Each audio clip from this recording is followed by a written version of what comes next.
Hello. I had to think what day it was again. I told myself all day that it was Wednesday. And then I get here and I'm like, duh. Anyway, happy Wednesday. Hope you guys have all had a great day. It has been cold and rainy here, sunny now, and 72 outside. But I'm inside with you guys, hanging out, having a good time. Gabby's been singing in the chat, waiting for us, and doing her Betty Broderick. Oopsies. Hey, Annabelle. How are you? It's good to see you. I am just dandy. How are you, Flash fan? I'm just dandy. What's up, Adair? How you doing? Got what, an hour before pickleball? Adair is he likes to play pickleball, and hats off to you, Adair. It's good to stay active, and I'm a little jealous that you do that. Oh, I talk to myself all the time, so I'm not talking to myself. I'm generally talking to my dogs. If they ever answer, I'll let you know. They haven't yet. But yeah. So I don't know if any of you watched Karen Wright trial today, but good golly, was that like I was probably yelling at my phone today because I was listening, I wasn't watching. I just wanted that person on the stand answer the question. Just answer the question. Don't make it so hard. Don't be so argumentative. Don't be just so like, it would be like, is my shirt red? Well, that's not how we do that. I mean, it is red, but it might not have been like that red. I mean, I just don't even understand your question. He was so just tiring that I was like, just answer it. You can't wait for something new to come along.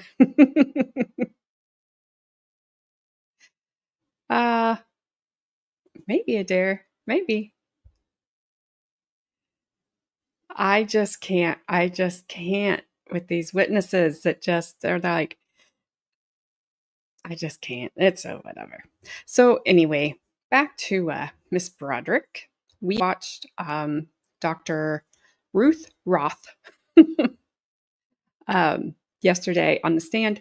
She was, I think, a therapist, maybe counselor. I'm not exactly sure what her title was.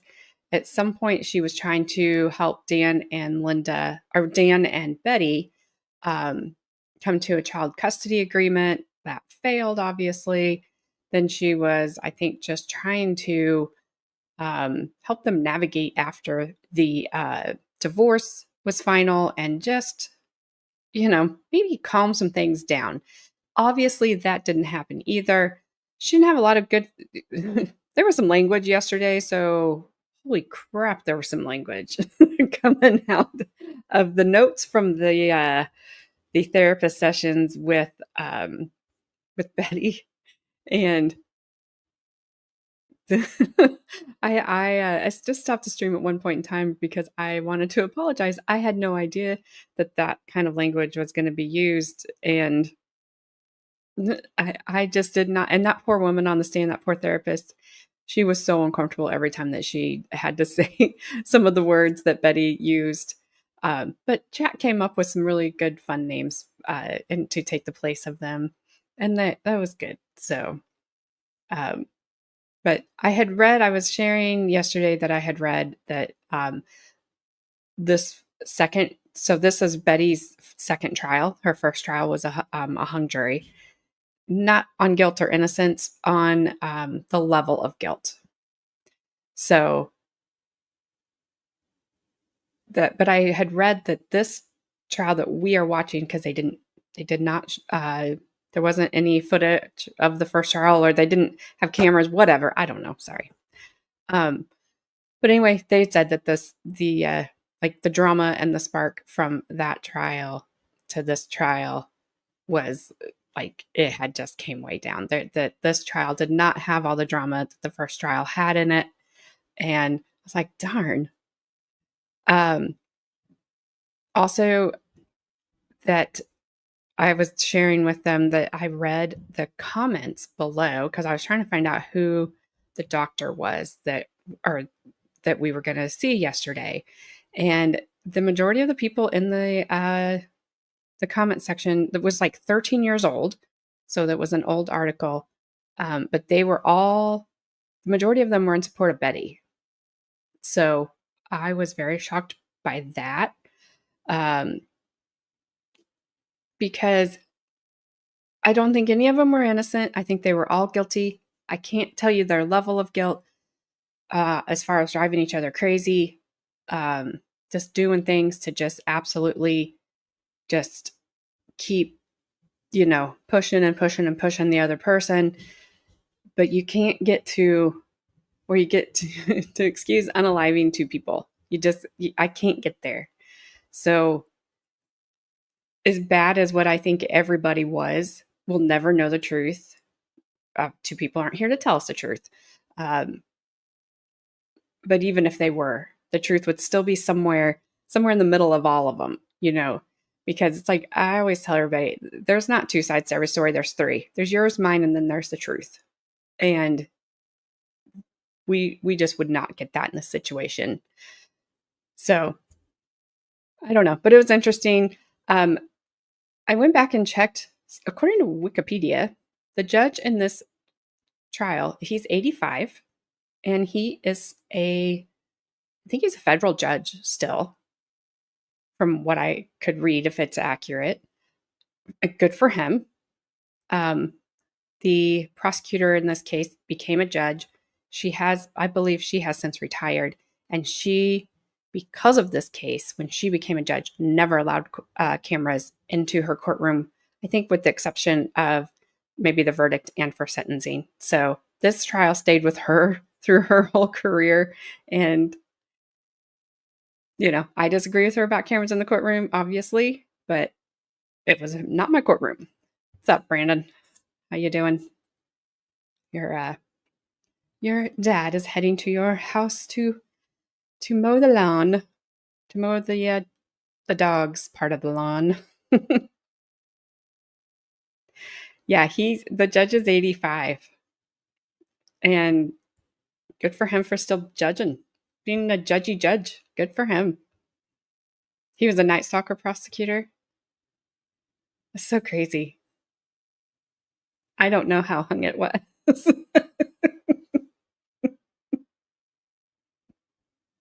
It was hung. It was hung, I think, between first and, I don't even know. I don't know, because I always forget. I write it down, and then I forget what the charges were.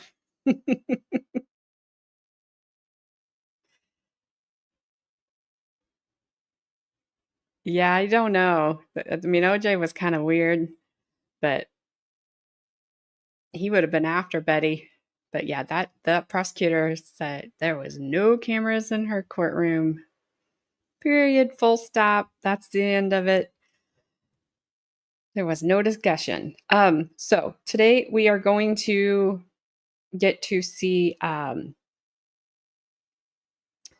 don't know if you guys remember, it was one of the first witnesses on the stand, and they panned back to the back where her family has been sitting, and the family has been sitting, her children have been sitting on Betty's side of the courtroom. I have no idea if that's on purpose. This courtroom looks very small, but there was a guy with them, and he kind of laughed because somebody on the stand made a comment about Betty's boyfriend and how she basically talked about him like a dog. And so they started laughing. He's on the stand first today. And then we get I believe it's, yes. So then there's a reporter from the LA Times. She just looks miserable. I don't know why she's there. She's not on the stand very long. Then we get to a family friend of Betty and Dan's. And then we get to Dan's interior designer. I just went through to get their names. I've not watched their testimony, so I don't know what's going to happen with the interior designer. I don't know. But I did find an extension for Chrome that will allow me to speed up this audio. So I have it on just 1.2. So if it's because I think the prosecutor kind of speaks a little faster than the defense attorney. If it's too fast, just tell me. I will slow it down. Or if you want me to speed it up, I'll speed it up. Gabby, at the some point when we have heard everything and I can just back it up a little bit for you, I think this goes up to like very, very fast because you always want to hear them sound like fishes. So we can get there for you at some point. If it's not today, it may not be today or tomorrow because we've got 2 long days ahead of us. So got it boosted. Do I have it boosted? Yes. So let's roll. And sir, would you please say your full name for the record and spell your last name? Bradley G. Wright, W-R-I-G-H-T. Thank you, sir. Good afternoon, Mr. Wright. Good afternoon. Can you tell us, do you know the defendant in this case, Elizabeth Broderick? Yes, I do. And how is it that you know her? I'm a personal friend of hers. When did you meet Mrs. Broderick? In the spring of '85.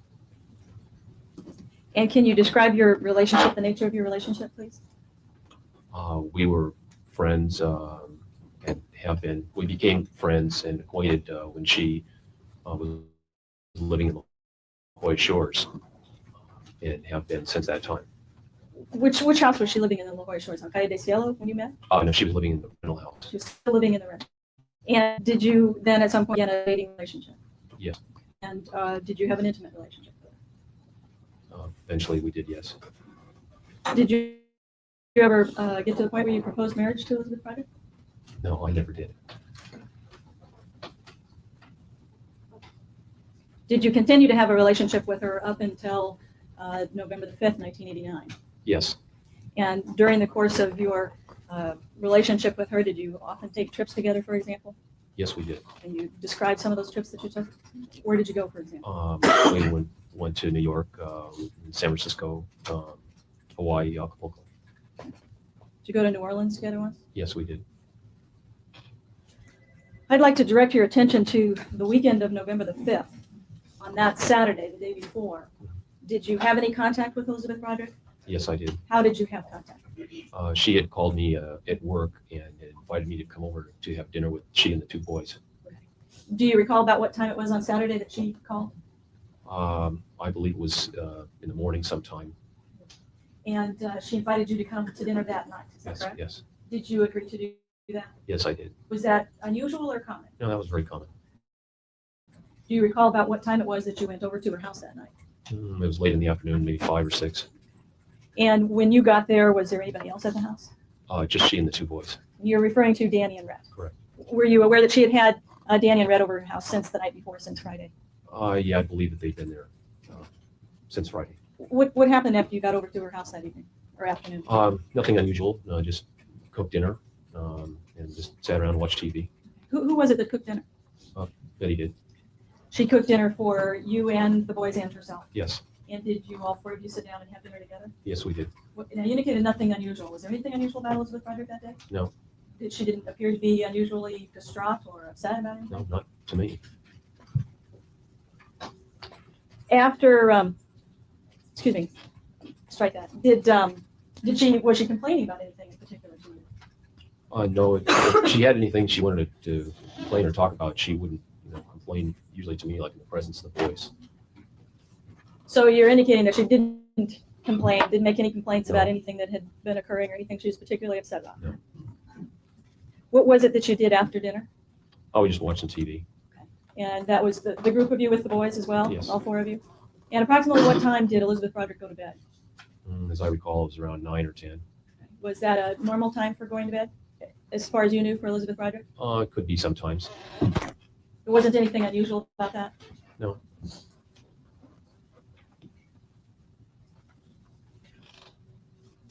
And when she went to bed that night, do you know who it was that she slept with? Did she sleep with someone else? Yes, she and Rhett slept in her bedroom. And where did you sleep that night? I was in the front of the house in one of the other bedrooms. And then Danny slept in his own bedroom? Yes. The next morning, do you recall being awakened by anything? I remember her truck starting up and leaving. When you refer to a truck, you're referring to her Suburban Yes. truck? Or what I believe, to be, it sounded like her vehicle starting up, and I just rolled over and went back to sleep. And how was it that you would have heard that? I was in the front bedroom of the house, and the driveway was nearby. Okay. And you just heard the car start up? Yes. And then what happened? What did you hear? Well, I assumed it pulled away. I heard it start up and just kind of rolled over and went back to sleep. About what time was it when you heard the car leave? That would be hard to judge. I could guess, but I don't necessarily remember it being light outside.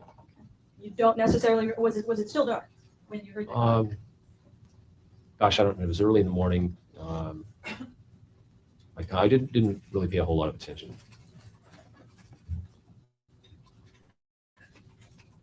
I didn't roll over and look at the clock and make a note of the time or anything. Your Honor, if I could approach the witness, I'd like to just show him a police investigative report dated November the 5th, 1989. Certainly. If you could just take a look, Mr. Wright, at the last paragraph on that page and just read that, just to see if it refreshes your recollection. Yeah, I told the investigator before daylight. So is that your recollection Yeah, now when she left? It was before daylight. This is 2 years ago. I understand. But I'm just asking you, does that sound Yes, fair? It was that before sounds daylight, before the sun came up. Yes.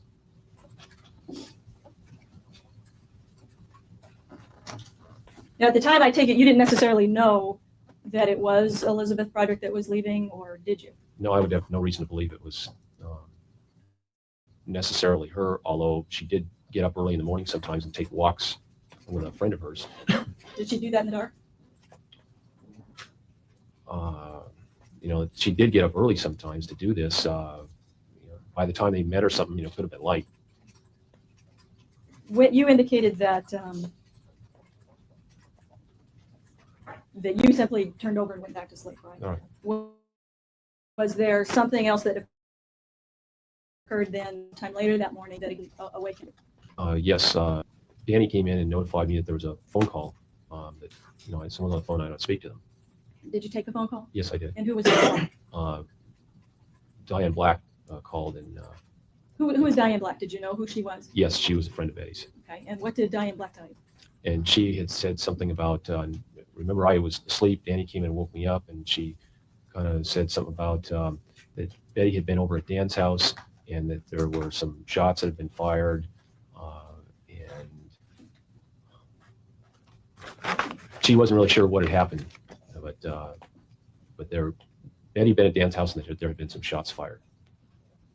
If I could have you take a look again, just to refresh your recollection of the same report, page 2, the first paragraph there, that particular sentence. If you read that to yourself and see if that refreshes your recollection about what Diane told you.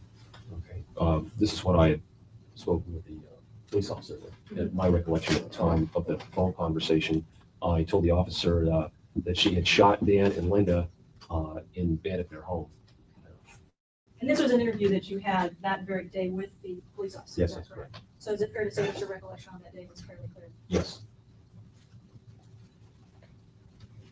So your information at that point, anyway, is that Diane was telling you that apparently the defendant had told her she had shot Dan and Linda in bed at their home. Sustained. What did you do when you received this information from Ms. Black? My immediate thought was, concern for Dan and Linda. They might still be alive, if this had in fact occurred, and that someone should call the police, do something about checking on the situation. Do you recall approximately what time it was that you received this phone call? I'd have to guess around 7 a.m. So the sun was definitely up by that time. Yes. And so what did you decide to do? A lot of things went through my mind. I decided to leave the house, and I went down the street to Gail and Brian Forbes, who were friends of Betty and Dan's, and we had told them about the phone call that I had received, and asked if they had the phone number over there, and thought we should try to call over there. And I take it that at that point, you and Brian Forbes decided to go on over to the house and check on their welfare. Yes, I discussed it with Brian, and we decided that it would be a good idea. We were going to call the police, and Gail did try to call them, and we didn't have the exact address of the home on Cypress Avenue, and it's pretty hard to tell someone to go check on a house. Like, Cypress could be a long street, and Gail was going to try to locate the address, and Brian and I talked about it and decided that we had better, in the interest of expediency, had better try to go over there and see if we could do something ourselves. Now, you were the one that drove on the way over there with Brian Forbes, Yes, correct? that's correct. And how was it that you knew how to get to Dan Broderick's house? I had been by his house in the past with Betty a couple times, dropping off the kids, and Brian had also attended Dan and Linda's wedding there. Had you ever driven by the house in a car with Elizabeth Broderick on occasion before? Not just, there was a specific reason if we went by there, and I, it was to drop the boys off.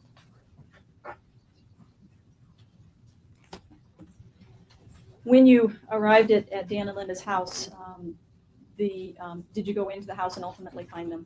Yes, we did. And did you also go up into the bedroom following Brian Forbes? Yes, I did. And showing you what has been marked as people's core, you can take a look at this photograph. Mhm. Does that accurately depict your recollection of how Dan and Linda were found that morning? Yes, it does. Did you touch either Dan or Linda that morning? No, I did not. Did you touch anything in the bedroom? No, I did not. Did you touch anything in the house essentially other than obviously walking up the stairs?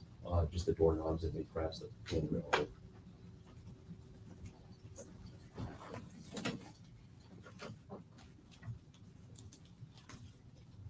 By the way, how far away is Elizabeth Broderick's house on Calle de Cielo from the beach? From the immediate beach, maybe a mile.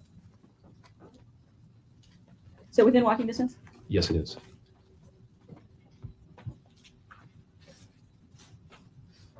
After the police arrived at at Cypress, I take it that you did give a statement to the police. That's the report that you've looked at. Is that correct? Yes, an investigator came and took a statement from Brian and I. And then after that, what did you do? Where did you go? Then after that, I took Brian home back to his house. And where did you go?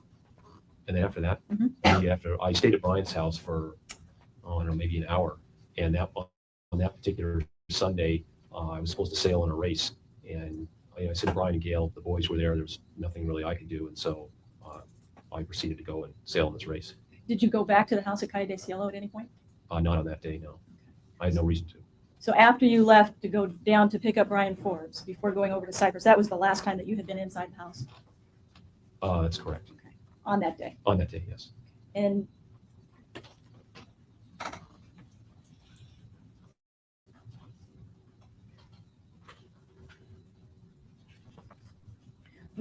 prior to that weekend, when was the last time that you had seen Elizabeth Broderick? I'd seen her earlier that week. Do you recall what circumstances of that were? Well, we had gone to Acapulco the weekend prior, and decided we would return on Monday.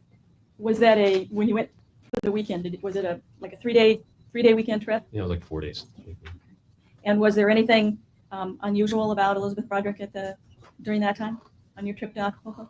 No, not, appeared to be unusual to me. We were the group of people. It basically, you had a normal fun time together in Acapulco. Is that correct? That's correct. And prior to that trip to Acapulco, had you been on a trip to San Francisco with her a couple of weeks before?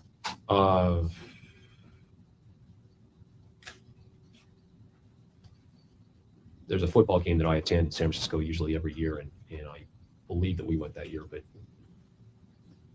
I can't remember if we did go that year or not. Do you remember being in San Francisco around the time of the earthquake? I think it was after the earthquake. I'm just wondering if that refreshes your recollection about being there with the defendant. No, not offhand. No. You indicated that, how often did you see Elizabeth Broderick in the normal course? I probably see her, I don't know, 3 or 4 times a week. And was that true for the summer and fall leading up to Yeah, pretty much November the 5th? And anything particular about her during that time? about 5th. During the summer and the fall leading up to November? No, not anything specific I can remember.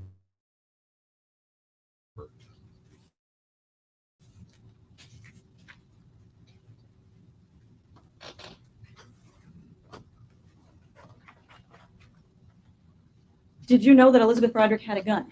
Yes, I did. How was it that you knew that? She had told me that she had purchased one. Do you remember when it was that she told you that? Oh, gosh. I think it was like 89, but I couldn't be sure. Do you remember what was it all to and Linda Broderick getting married? I don't remember there being any, connection or any, reason that the two events were related. How was it that she told you she bought the gun? How did that come up? One day, she mentioned something to me about that she and the boys were going to, go and shoot this gun, and did I want to go?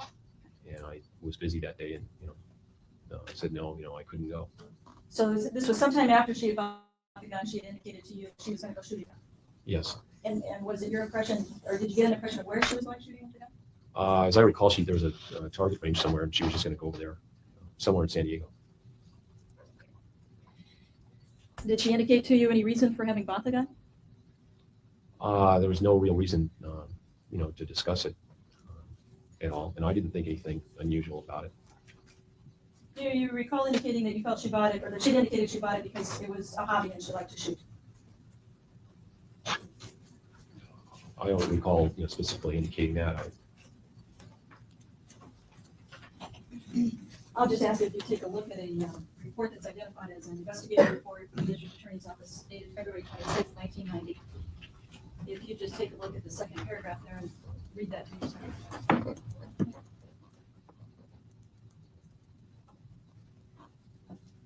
Okay. Does that refresh your recollection about what she'd indicated to you was her reason for buying a gun? Okay, yes. And I told the investigator that felt she did this essentially as a hobby because she liked to shoot for fun. And that was information that you had received from Elizabeth Broderick. Yes. Did she ever talk to you about being a marksman or an expert shooter? Not that I specifically recall. Where was it that she kept the gun? She kept it somewhere in the house. I wasn't really sure exactly where. I never saw it. You never actually saw the gun, is that correct? No, I never actually saw the gun until like the last trial. Right, okay. Did you ever know her to carry the gun in her purse? Yes, I knew that she did have it in her purse. Prior to November 5th of 1989, did you ever know Elizabeth Broderick to carry the gun in her purse? Prior to that, no, I don't recall that, I knew that. And I take it you spent a fair amount of time where she often would have her purse with her when you spent Yes. time. Yes. And to your knowledge, she never carried the gun in her purse prior to that time. I don't recall, I don't go through her purse, may have been there, may not have.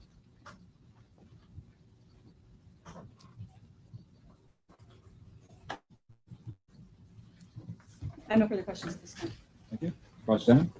Mr. Wright, you indicated that you were aware of one time where she had the gun in the car when you went on a trip, weren't you?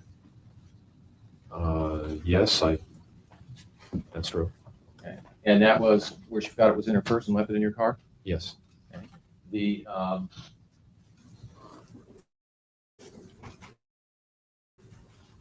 during the you went over in conversation with the police officer that day, is that correct? Yes, I did. Okay, and I take it that when you first talked to Diane Black, you were asleep, is that correct? When Yes, you first you were asleep and you were woken up. that's correct. Okay, and you didn't write down the conversation you had with Diane Black, is that correct? No, I did not write it down. Okay. There was something that you remember in the conversation about gunshot at Dan and Linda's house. Yes. Okay. You then went to Dan and Linda's house eventually, is that correct? Yes, I did. And you saw that they would appear to you that they were shot and they were in their bed, is that correct? Yes. Did you know at the time that you went over there that in fact they were shot? No, I knew that shots had been fired, I didn't know until I got there that had actually occurred. Now, when you went over to, did you have trouble finding the house? Or did, No, we really drive right to it. okay. Did Brian give you directions, or when you were driving, you were able to find your way? I was able to find my way right to the house. Now, when you went into the house, did you and Brian go in together? Yes, we did. Okay, and then what did you do? Did you go upstairs? Yes, we went upstairs. When we entered the house, we made noises because we thought they might be up. And we didn't want to scare them early on a Sunday morning.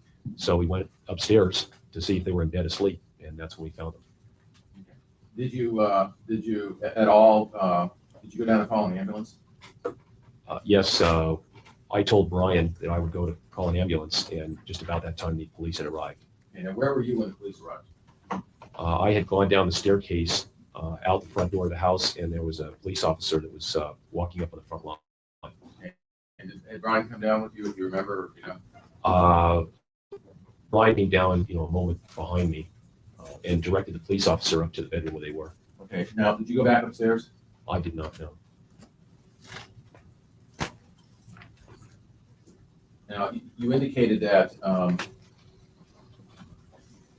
during the period of time in the summer in that fall of 1989, that there was nothing unusual about Elizabeth Broderick.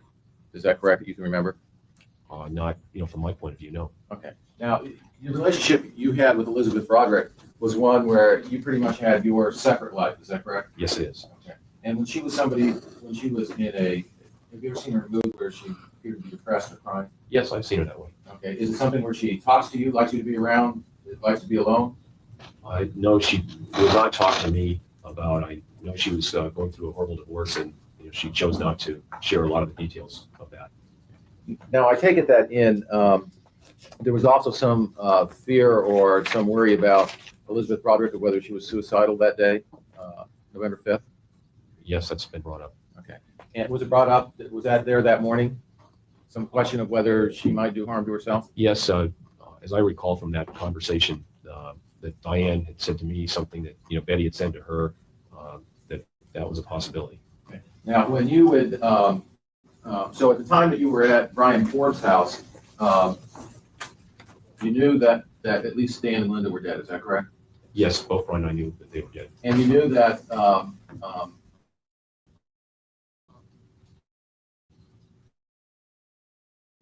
Elizabeth had not turned herself in, or at least you know. I had no idea where she was. Okay. And so at that point in time, you had a sailing engagement that you went on, is that correct? That's correct. Okay, and that would be something that she would expect you to do. She knew I was doing that. Okay, so you wouldn't think she'd be looking for you? No, she had no reason to look for me. She knew that I was going to be getting up in the morning and, going to be going, this event's every year, and she knew that I was going to be going on it Sunday, and I did. Okay. Now, when you say that there's nothing unusual about Elizabeth Broderick, sometimes she would be upset about things that were going on in court, or in regards to child custody, is that correct? Could you rephrase that? Sometimes if she would be going to court, or if she would be getting some legal mail, she would be upset, is that correct? Yes, it's very true. Now, are you saying that she was just never upset during this period of time, or there was nothing unusual from what was normally going on? I know that she was trying to get custody of the boys for the school year for that fall.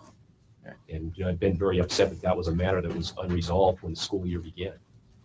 Now, the trip to Acapulco that you took in 1989, that was somewhat unusual for a trip with you and Elizabeth Broderick, wasn't it? Unusual in what regard? That was Elizabeth Broderick's, her visitation schedule had gotten switched so that it had been switched in court, so that was the weekend, the only weekend in October, at least the end of October, where she was going to see the boys, right? Staying, that's when he has knowledge of that. Okay. Do you have knowledge of whether that was supposed to be a weekend where she saw the boys? Yes. And before, when you had trips planned with Elizabeth Broderick, and it would pop up that it was did you normally have a hard time getting her to go on trips? Yes, she'd like to stay at home in case the boys were going to come to visit, and she never knew if they were coming or not. And so it was hard to get her to go somewhere? Yes. And were there times when you would make some plans for a trip and then she would get some visitation at the last minute? Yes, that did happen. And what would you normally do? She'd stay home with the boys.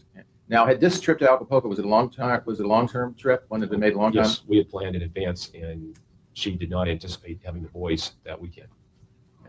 And were you insistent that she at least go through with those plans because of the group of people you were with? Yes, because she had, promised me that, I will go on this and that everything, should be all right. Was she somewhat upset that she was missing the weekend at that time because the commitment she made to you? Yeah, she was very upset that, the boys were supposed to come and she was supposed to, these things got juggled around all the time. And, it's almost as though if someone knew that she was supposed to be somewhere, why then the boys would be coming.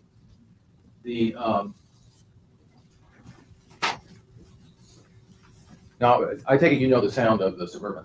Yes, I do. Okay. And in the early morning hours when the Suburban started that morning, you didn't think it was Amy and Brad, did you? No, they're very young and they don't have driver's license. Okay. So I take it that you just rolled over and went back to sleep because it wasn't unusual to hear Elizabeth Broderick leave in the morning with the car. Yes, that's correct. She's done that. Was Elizabeth Broderick moving her residence during that period of time? Yes, she was. And was she, the house that you were in on Cali de Cielo, was she moving to a condo in Morning Way? Yes, she was. Was she in the process of taking things from one place to another? Yes, she was.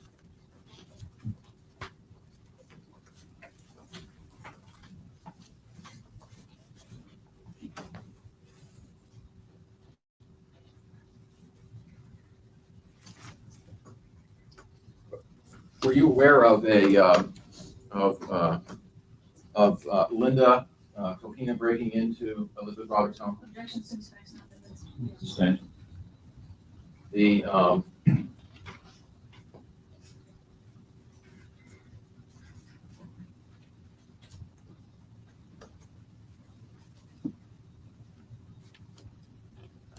when Elizabeth Broderick first moved into the home in Cali de Cielo, what was the condition of it? Objection, Your Honor, grounds.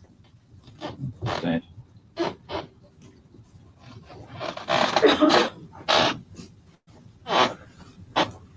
In around March, April of 1989, had there been any problems with prowlers in Elizabeth Broderick's neighborhood? Yes, there have been. Objection beyond this witness's personal knowledge. Rephrase it thoroughly.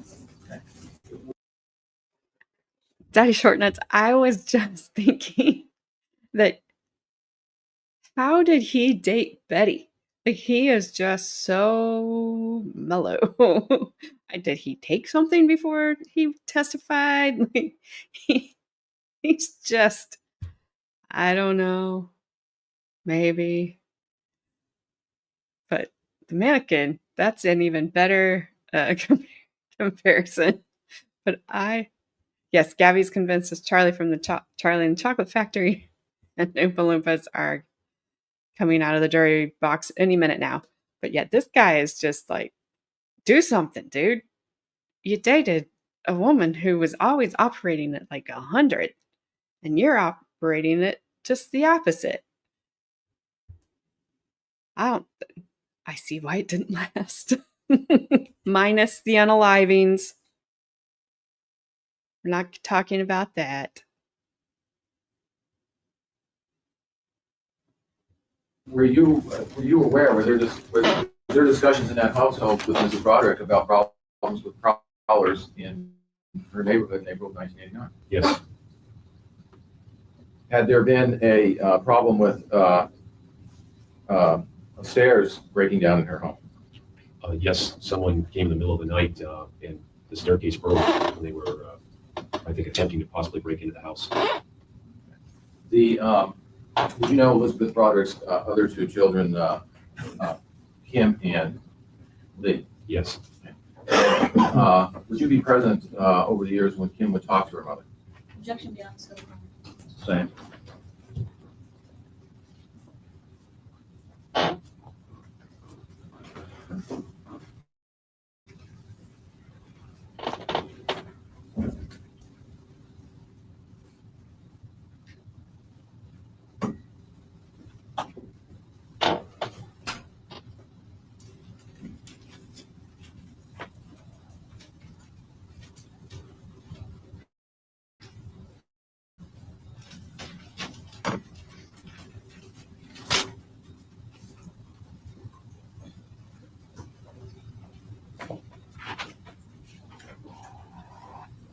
Your Honor, I'll just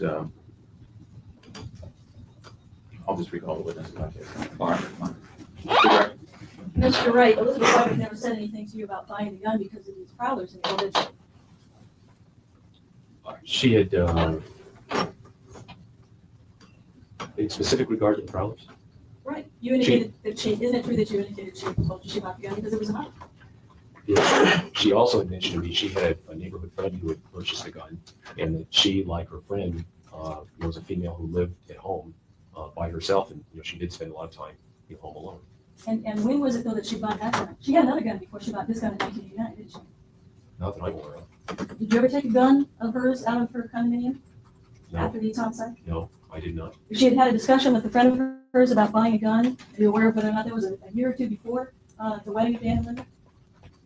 A discussion about, I'm not clear about what you're trying to ask. Well, you indicated that she had talked to a friend about buying a gun, right? Yes, correct. Who are you referring to? Her name is Melanie Fulham. And were you aware that that discussion was long before April of 1989? I could have been.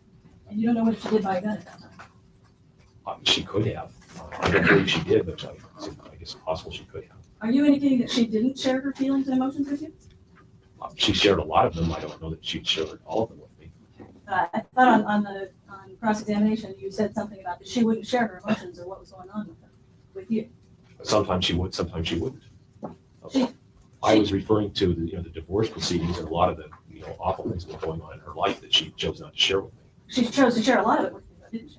Yes, some of it. I wouldn't say a lot, but some of it. And for example, she told you that Dan Broderick sold Coral Reef out from underneath her and never paid her a cent, didn't she? That particular day, yes. What do you mean at that particular day? At that particular day that she told you? No, I know the house was sold and she did not receive the money until much later. Okay. Isn't it true that your understanding before these homicides in November from Elizabeth Broderick was that he had sold Coral Reef and never paid her any money out of it? That's what she told you, right? I don't recall her specifically telling me that at this date. You don't recall telling an investigator that that was your understanding? We're talking like 2 years ago. I may have said that. Did you know that the very Your Honor, next month? Your Honor, I'm going to object. This is beyond the scope. Rules, you brought up the sharing emotions thing. Okay. Robert.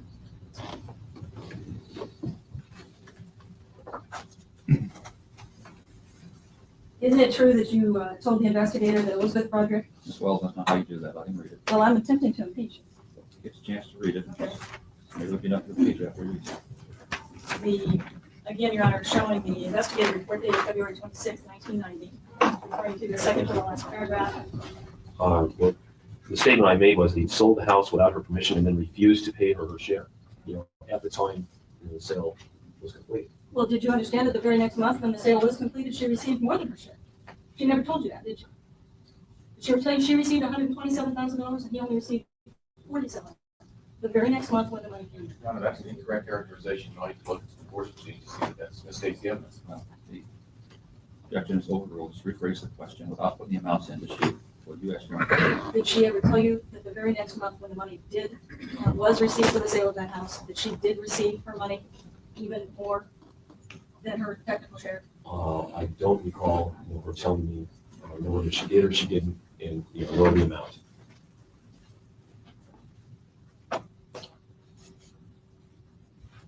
Hasn't Elizabeth Broderick written letters to you from jail indicate thanking you for always being there to listen to her problems, allowing her to share her Yes, problems? she has. And you indicated that you had some fear that she was suicidal that morning of November the 5th? That was what was relayed to me in the telephone conversation. I personally, that was relayed to me. I have relayed this to other people. I'm not saying those are my own feelings necessarily. Well, that morning, all you knew at that point was that Elizabeth Broderick had apparently said she had shot Dan and Linda, Right. and Dan and Linda were dead. And you didn't have any concerns about where Elizabeth Broderick was or what she was up to that morning? I that have no point? way of knowing, yes, I was concerned, where she might be or what she might be doing. Or whether she might be trying to contact you? I didn't believe she had any reason to contact me because she knew that I was going to be leaving the house and would be gone all day. Okay. So do you think that she was intending this before, the day before, to go kill Dan and Linda, and she knew that you were going to be gone? So she didn't have any reason to contact you? Is that what you're saying? Your Honor, Argumentative sustained.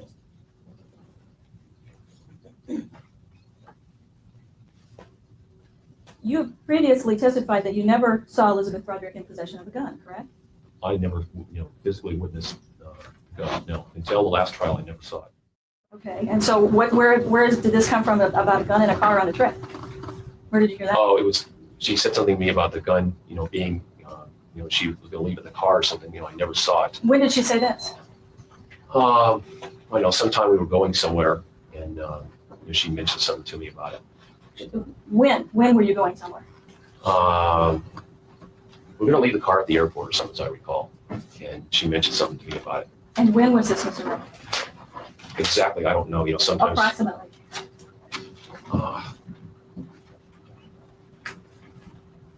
I honestly can't remember. What year are you talking about?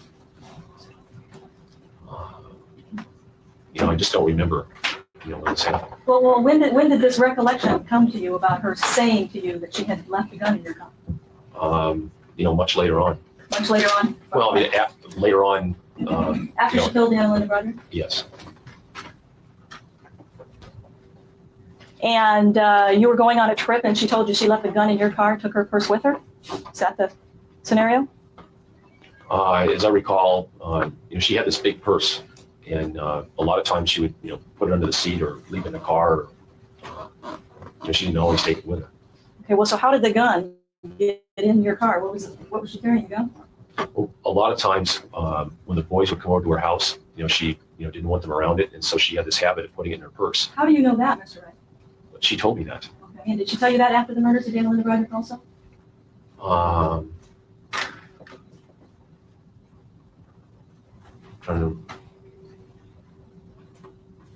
I can't remember exactly when it was that, I was told that. Did she have a license to carry a concealed weapon? Not to my knowledge. But your understanding was that she was carrying this gun around in her purse and leaving it in cars? On that one occasion.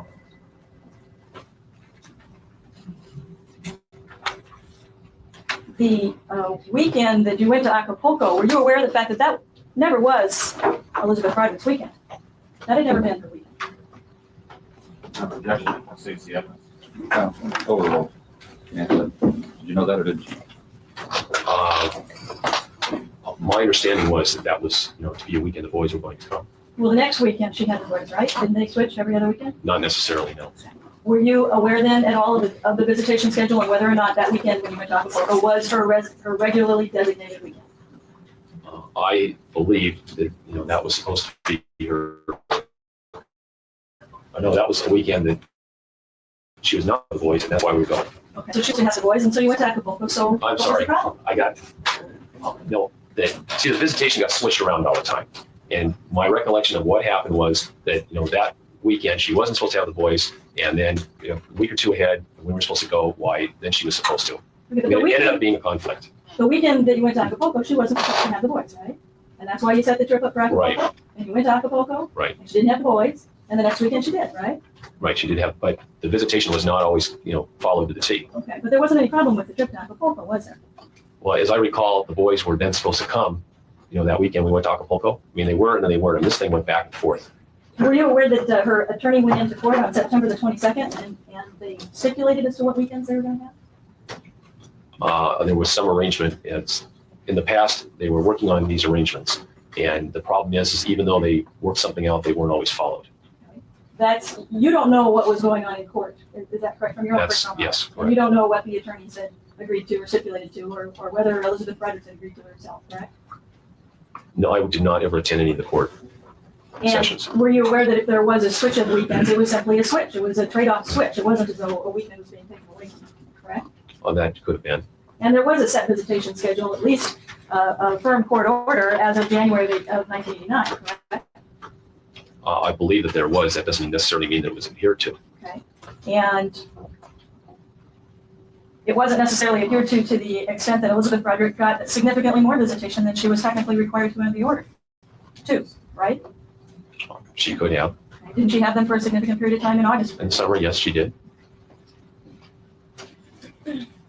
And you indicated, or did you indicate that she wouldn't share her feelings or show her feelings in front of the children? The children in front of me. But you've seen her express her feelings in front of the children. Yes, I have. You've seen her express her feelings about their dad and Linda Broderick, correct? Yes, I have. And you've heard her threaten to kill their dad and Linda Broderick in front of the boys? I wouldn't say that I necessarily witnessed that. You never testified previously that you had heard her threaten to kill Dan and Linda Broderick in front of them? I believe I made the statement in the past that, I've heard her say that, she was so angry, that I could just kill him. Directing court counsel's attention to page 585 of the transcript of the last hearing.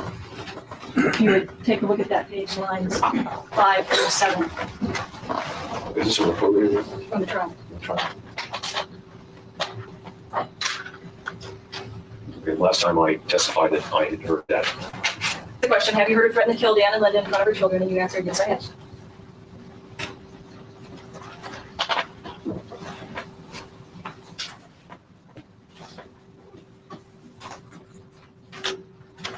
I have no further questions at this point. Mr. Wright, the times that you would hear her express her anger towards Dan and Linda, was that every time? Was that occasionally? Usually when she spoke of them, she was upset about something.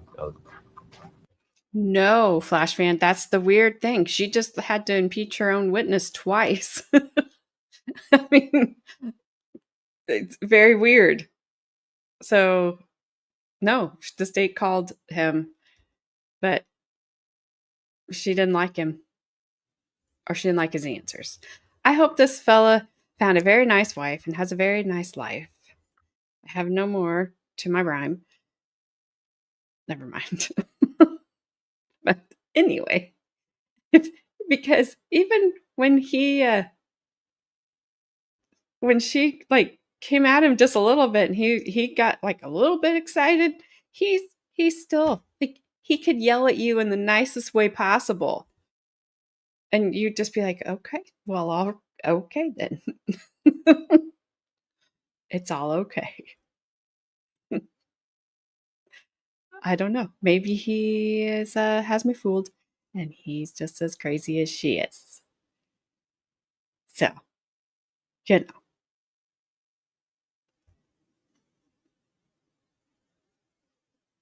I don't on the corner. I don't know. I think he was wealthy as well because I think they lived in the that neighborhood that she moved into. Like it's not Cielo because that's where the Manson thingies happened or whatever. It's something along that line. I don't know.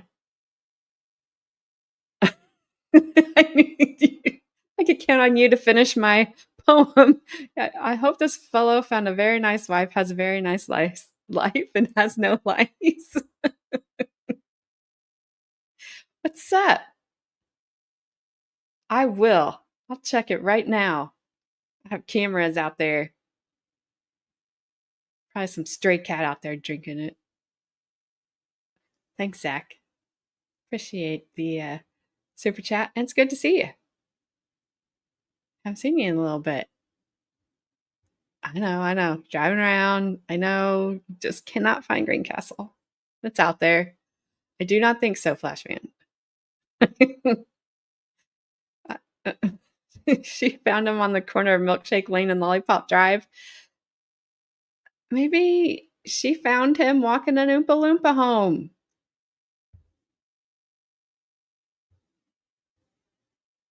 You know? Maybe he was flying around in his see-through glass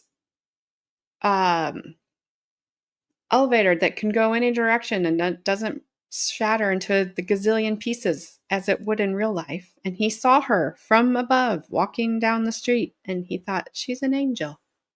I must have her. And then was like, crap. Oh, thanks. I'll take one of those things.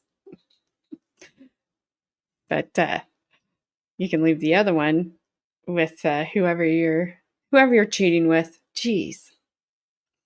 And I wasn't talking about leaving the roses. Zach can't quit YouTube. That would just be no.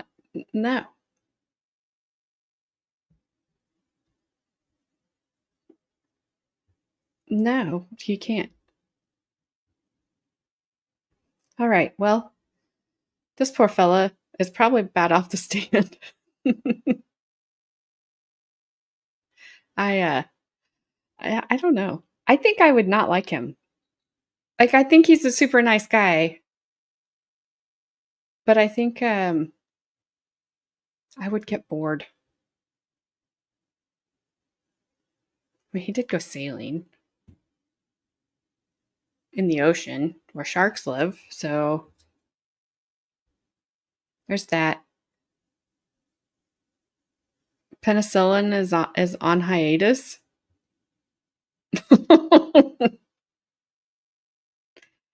Well, I did not know that. Okay.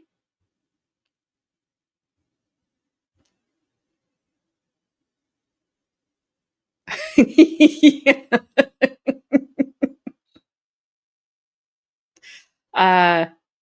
No, never.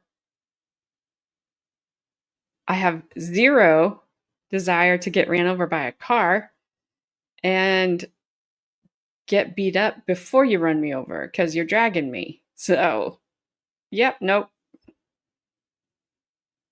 Whatever's happening to that guy in prison, sorry, not sorry. I've heard it's not good. But, oops. You know, he wrote a song, What the Business? And that's what he can ask. What the business? What the business? I made Brandon listen to that one day. It's not good. But the car that he used in the parade is in the video. So, you know. What's the business? What the business?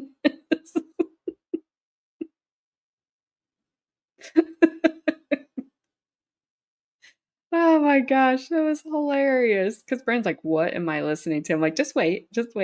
You'll like it. And then it's gonna be stuck in your head.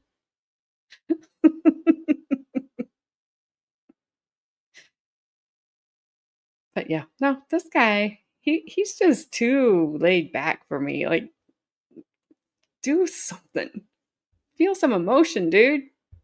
Like, I wonder. Probably lucky Betty did what she did when she did it. If she would have did it to you just for fun. I'd say she's taking care of Mad Dog. She can be very, very snarky. Not to me, but she's funny. Unless she's tired. Unless she's just tired. He definitely ate 2 whole brownies. I'm thinking he ate 2 whole pans of brownies. Made some cookies. And a sucker on the way. Because there is nobody that relaxed ever. All the time. Maybe this defense attorney will, put a little fire under his butt or something. Which would be funny. Okay, but when the boys were around, was this all the time that she was talking? No, when the boys were around and I was present, generally everything, was happy and there's no reason for her to continually be upset like the entire time that both myself and they were around. And do you know whether weekends got switched so that Mr. Broderick could take the boys out of town in October, and at the last minute, whether Mrs. Broderick's weekend was switched at a time that she had already planned out Acapulco? Yes, switching around like that did occur. Okay. Do you know whether do you have knowledge of what occurred on that weekend? Whether there was when the switch was, if there was one?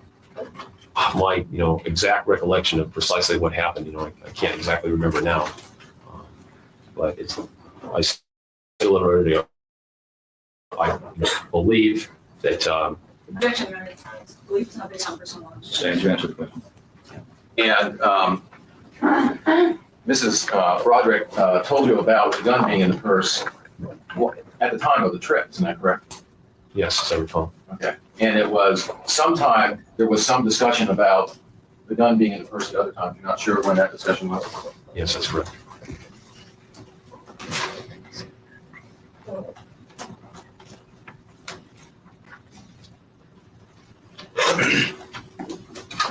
Have a request. For the record, No, Your Honor. what is the excuse? Subject to Thank you very much, sir. I have a brief witness, Your Honor, that I think we can get on and off between now and 4:15. Fine with me, call him, or her, whatever. We will call Amy Wallace.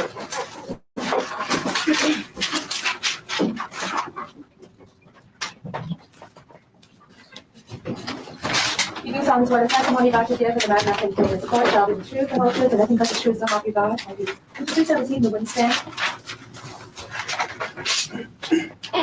Afternoon, Ms. Wallace, how are you? I'm fine. Would you please state your full name for the record and spell your last name? My name is Amy Wallace, Wallace. Thank you. Good afternoon, Ms. Wallace. Can you tell us what your employment is? I'm a reporter for the LA Times. I just have some brief questions for you at this point. Did you write an article relating to this case on March 28th, 1990? I'd have to see it. I don't recall the date. You know what I mean? Well, maybe I should have marked as people see. Stipulate that for that day, yeah. All right, so stipulate? That's fine. I'll go Accept ahead stipulation. and show you the article. Showing, well, I haven't marked it, but do you want me to mark it if I'm going to ask her about it? Does Mr. Early want to mark? Is there any reason to mark it? It's up to you, don't do it on my account. I'm showing you an article right now that's entitled Betty Broderick Confesses to San Diego Slings. Is that an article that you recognize? Yes, And did you write that yes. on March 20th, 1990? Well, that's the date you put on it, but yeah, I'm sure that's right. And Well, was, so there's no misunderstanding, both counsel stipulate the facts of the date, is that correct? that's correct. I accept the stipulation, ladies and gentlemen, again, they stipulate to a fact, or to presume that fact has been conclusively proved. So there's no question as in the article was written. Go ahead. And this article was written after the preliminary hearing in this case, is that correct? I believe so, yes, Were you covering the case essentially at that time? yes. And had you had some conversations with Elizabeth Broderick in relation to writing articles about this?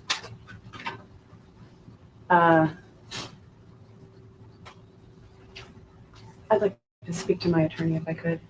Certainly.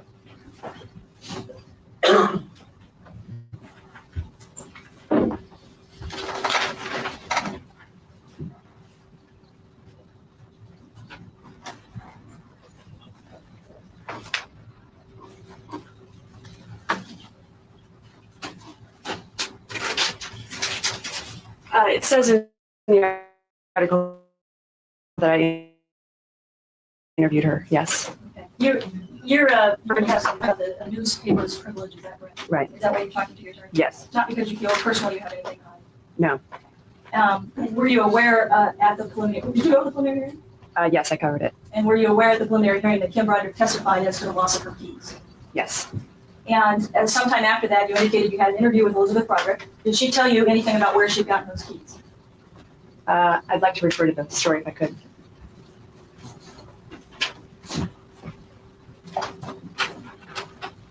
Yes, she did. What did she tell you? She told me that her maid had found a key ring with keys on it behind a chair in her house.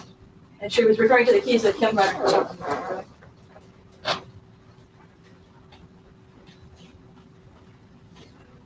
Well, according to testimony in the preliminary hearing, they were Kim's keys. Or was she referring to the keys that she used to get in the house? She was referring to the keys she used to get in the house. I don't think that she told me whose keys they were. And she had just indicated that a maid had found the keys behind a chair in the house, is that correct? Right. I have no further questions. Cross-examine. You were the one, you originally contacted Mrs. Broderick. You wrote her a letter asking her to speak to you.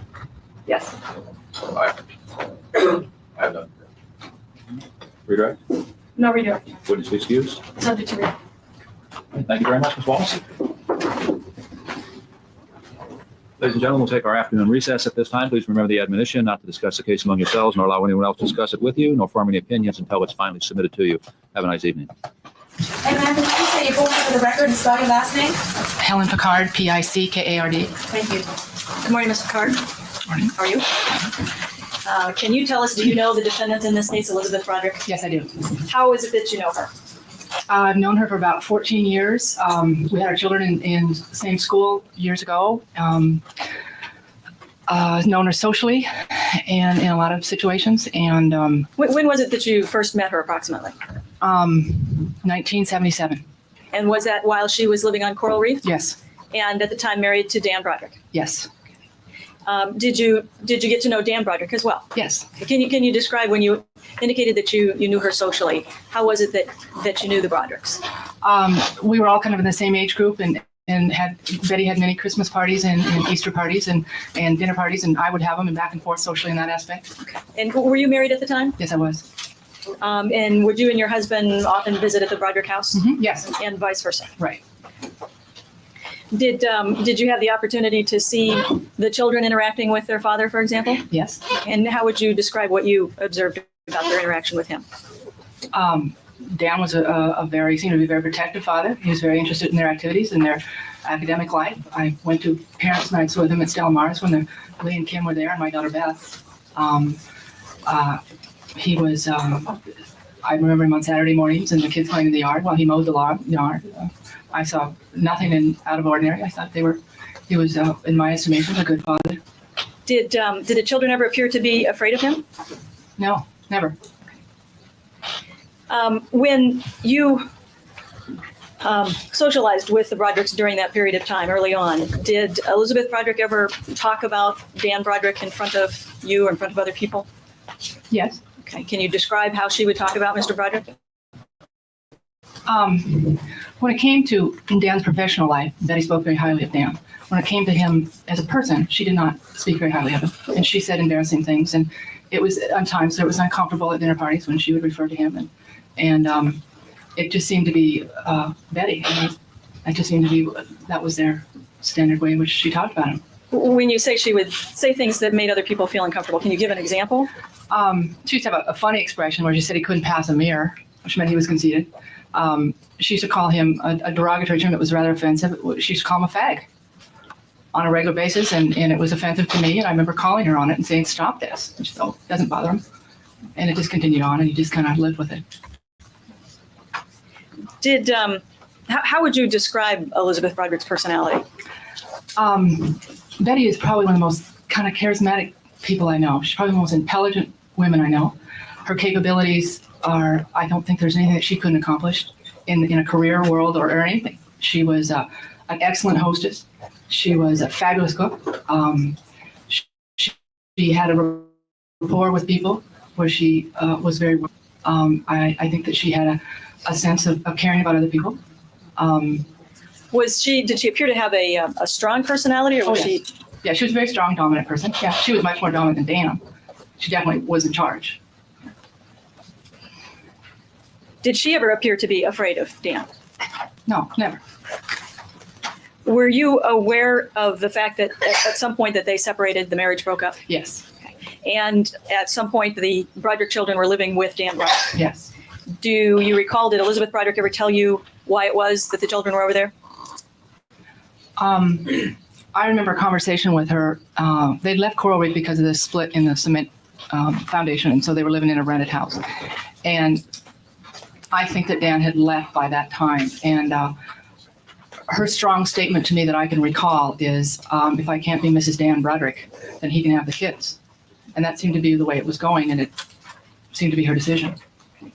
Did she ever say anything to you that she had to take the kids over there because of the rats? Rats?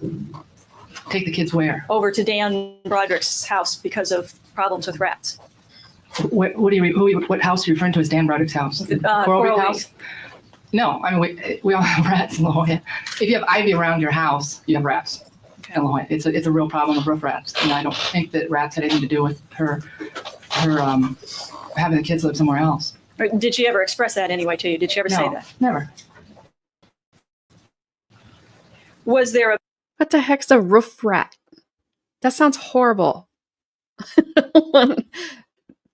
Nope. All right, we got two people who remember Sally Jesse. Because I was like, all right, I might be the only one that remembers Sally Jesse Raphael and her red glasses. But Ronnie came to the rescue, and then Daddy Shortnuts. So, yay for us old people. But, I'm glad to live in a place where I don't have roof rats. You imagine if Dr. Ruth Roth had roof rats. Sorry, I know that's bad. I know it's bad. Can't help it.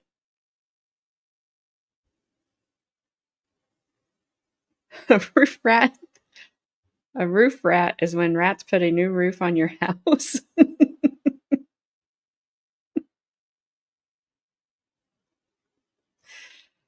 Oh my goodness.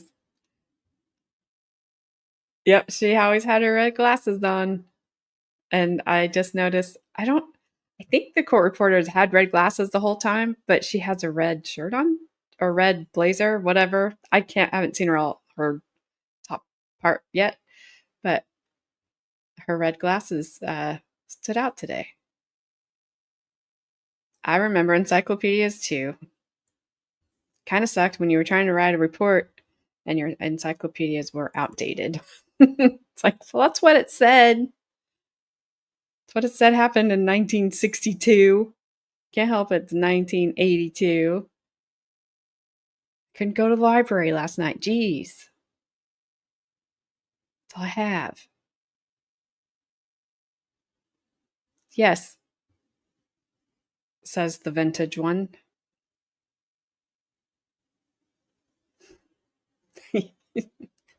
Flashman, I just wish you knew how fast you were running right towards us. Because at your age, I had no idea. I had no idea how fast I was running. Running right towards where I am right now.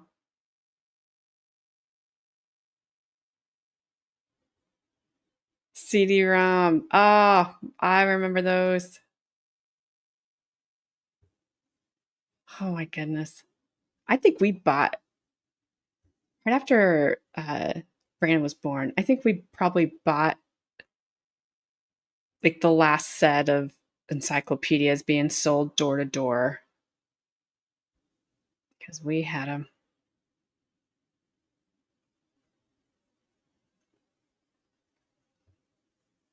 This is what Google says about roof rats. It's a rat with exceptional climbing abilities.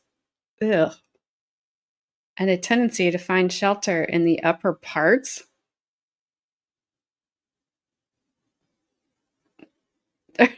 No.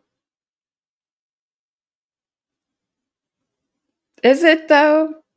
Maybe for you, Daddy Jordan. There's no. Nope. No. Nope. All right. Well, I will start my list of reasons why I will not live in La Jolla, California. Because peeled. A dare who doesn't like upper parts.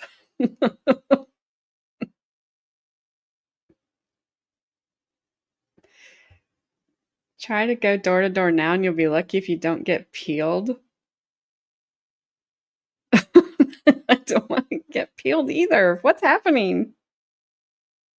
Do you live in like a Jeffrey Dahmer neighborhood?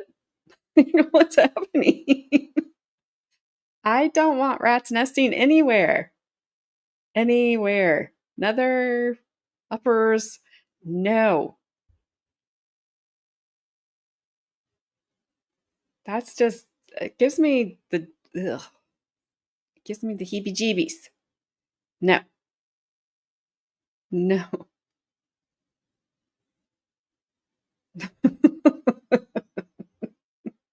No, you don't peel corn, you shuck the corn.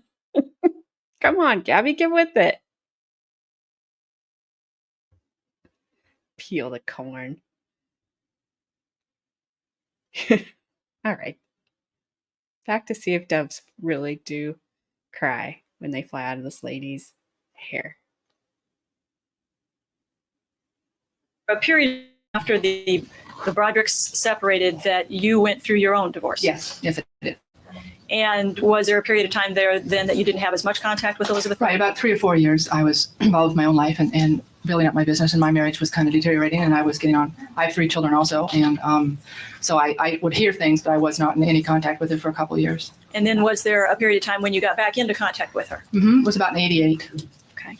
And did you start seeing her then and talking to her on a fairly regular basis? Yes. Now, this was at a point where she was obviously already divorced from Dan Broderick, is that correct? She was divorced from Dan, but there wasn't a financial settlement because it was maybe spring or fall of '88, which I don't think it happened until later. Okay.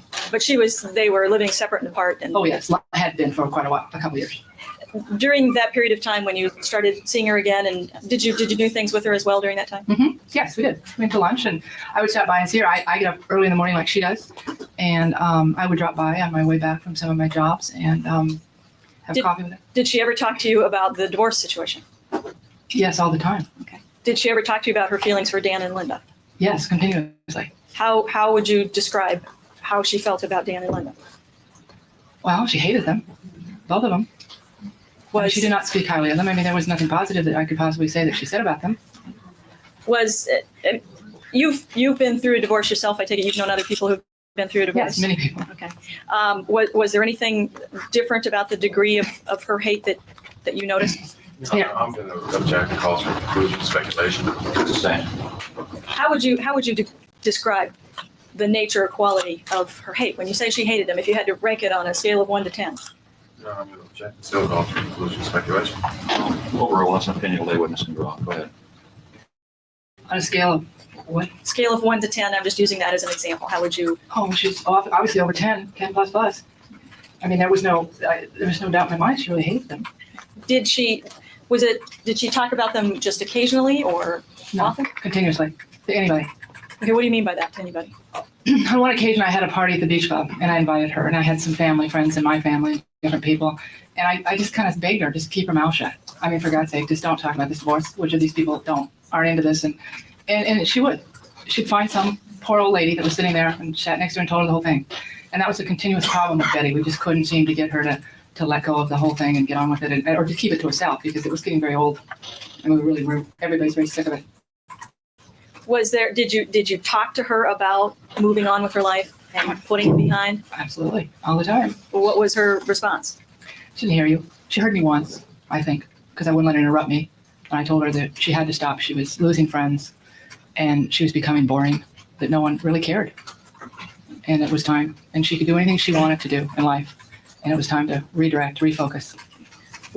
Did you get the feeling that she ever would redirect or refocus? I thought she would. I really did. So you were optimistic about that? Very optimistic. Okay. Did she ever actually do that? No. What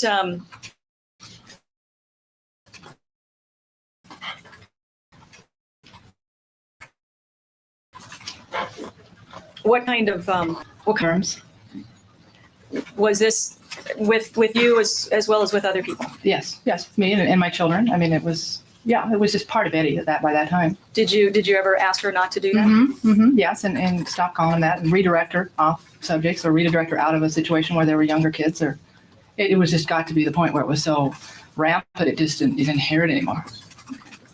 Did you indicated that you talked to her about the fact that she was losing friends, people were getting tired of hearing this.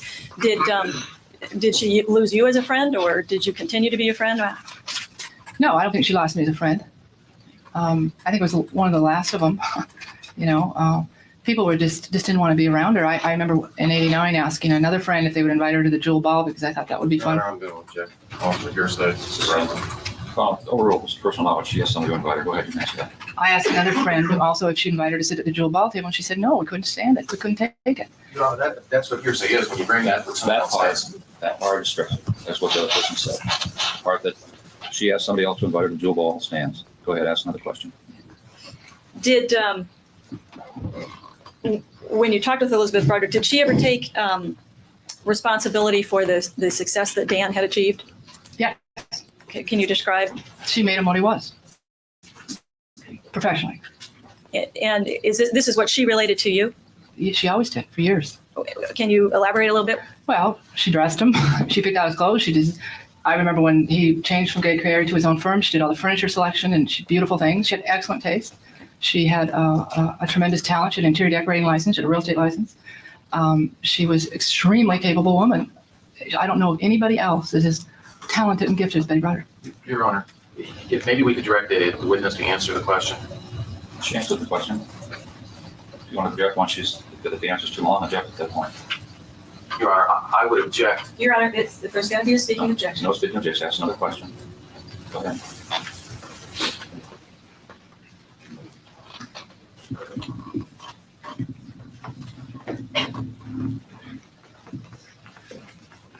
Did you have the occasion to see Elizabeth Broderick interact with her children? Yes. And did you ever observe her saying things about their father and Linda in front of them? She always referred to, Objection, Your Honor. Responsive. Sustained. Did you ever see him? Yes or no? I'm sorry, would you repeat it? I'm confused. I guess I am a little bit too. What is, what does non-responsive mean? You started to answer a question that wasn't asked. Okay. Did you ever hear Elizabeth Broderick talk about the children's father and Linda in front of them? Yes. Can you describe how she would talk about them in front of the children? In the same terms in which she always referred to them, the same vulgar terms. Okay. And was this in front of Danny and Rhett? Yes. Was that something, again, was that occasional or was it often or? All the time. All the time. Did you ever talk to her about not doing that? Yes. Okay. About not talking poorly about Toning their it down. father? What was her response? She's kind of shrugged her shoulders. So that's what they are. Okay, when you say she said that's what they are, she's referring to the words that she used? Yes. Okay. So it was okay to call them that? Right. Did you see the reaction of the boys, for example, when she would say things like that? Yes. And how would you describe that? I think they've been pretty used to it by then. I mean, So you're talking about in 1988, 1989?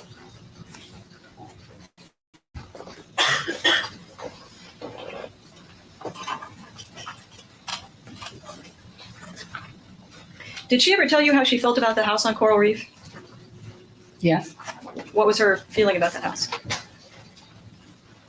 Well, when they moved out of it to the rental house, I know she didn't want to move back.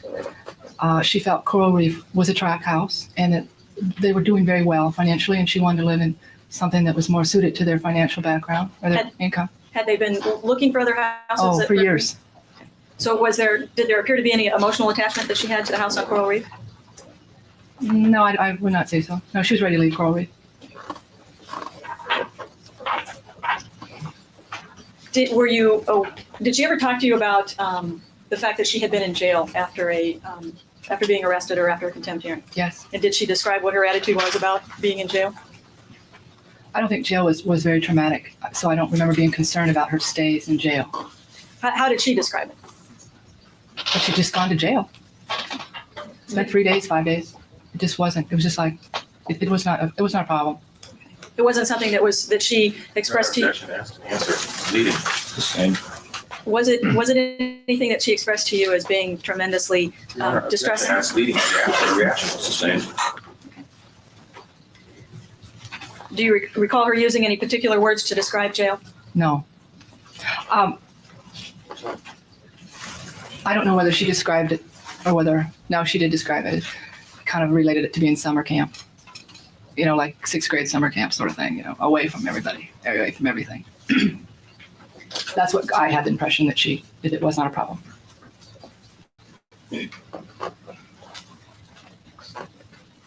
You indicated that you felt that Elizabeth Broderick was very intelligent. Did she appear to have a knowledge of the legal system? Yes.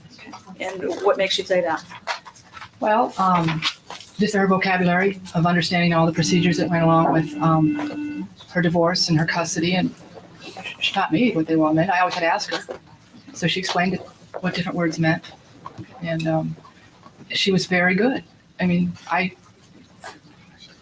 Was she represented by an attorney named Walter Mond at one point? Yes. And were you aware of whether or not she reworked or rewrote any of his briefs? Oh, yeah, she did. Yeah, and she was good. She was better. She was.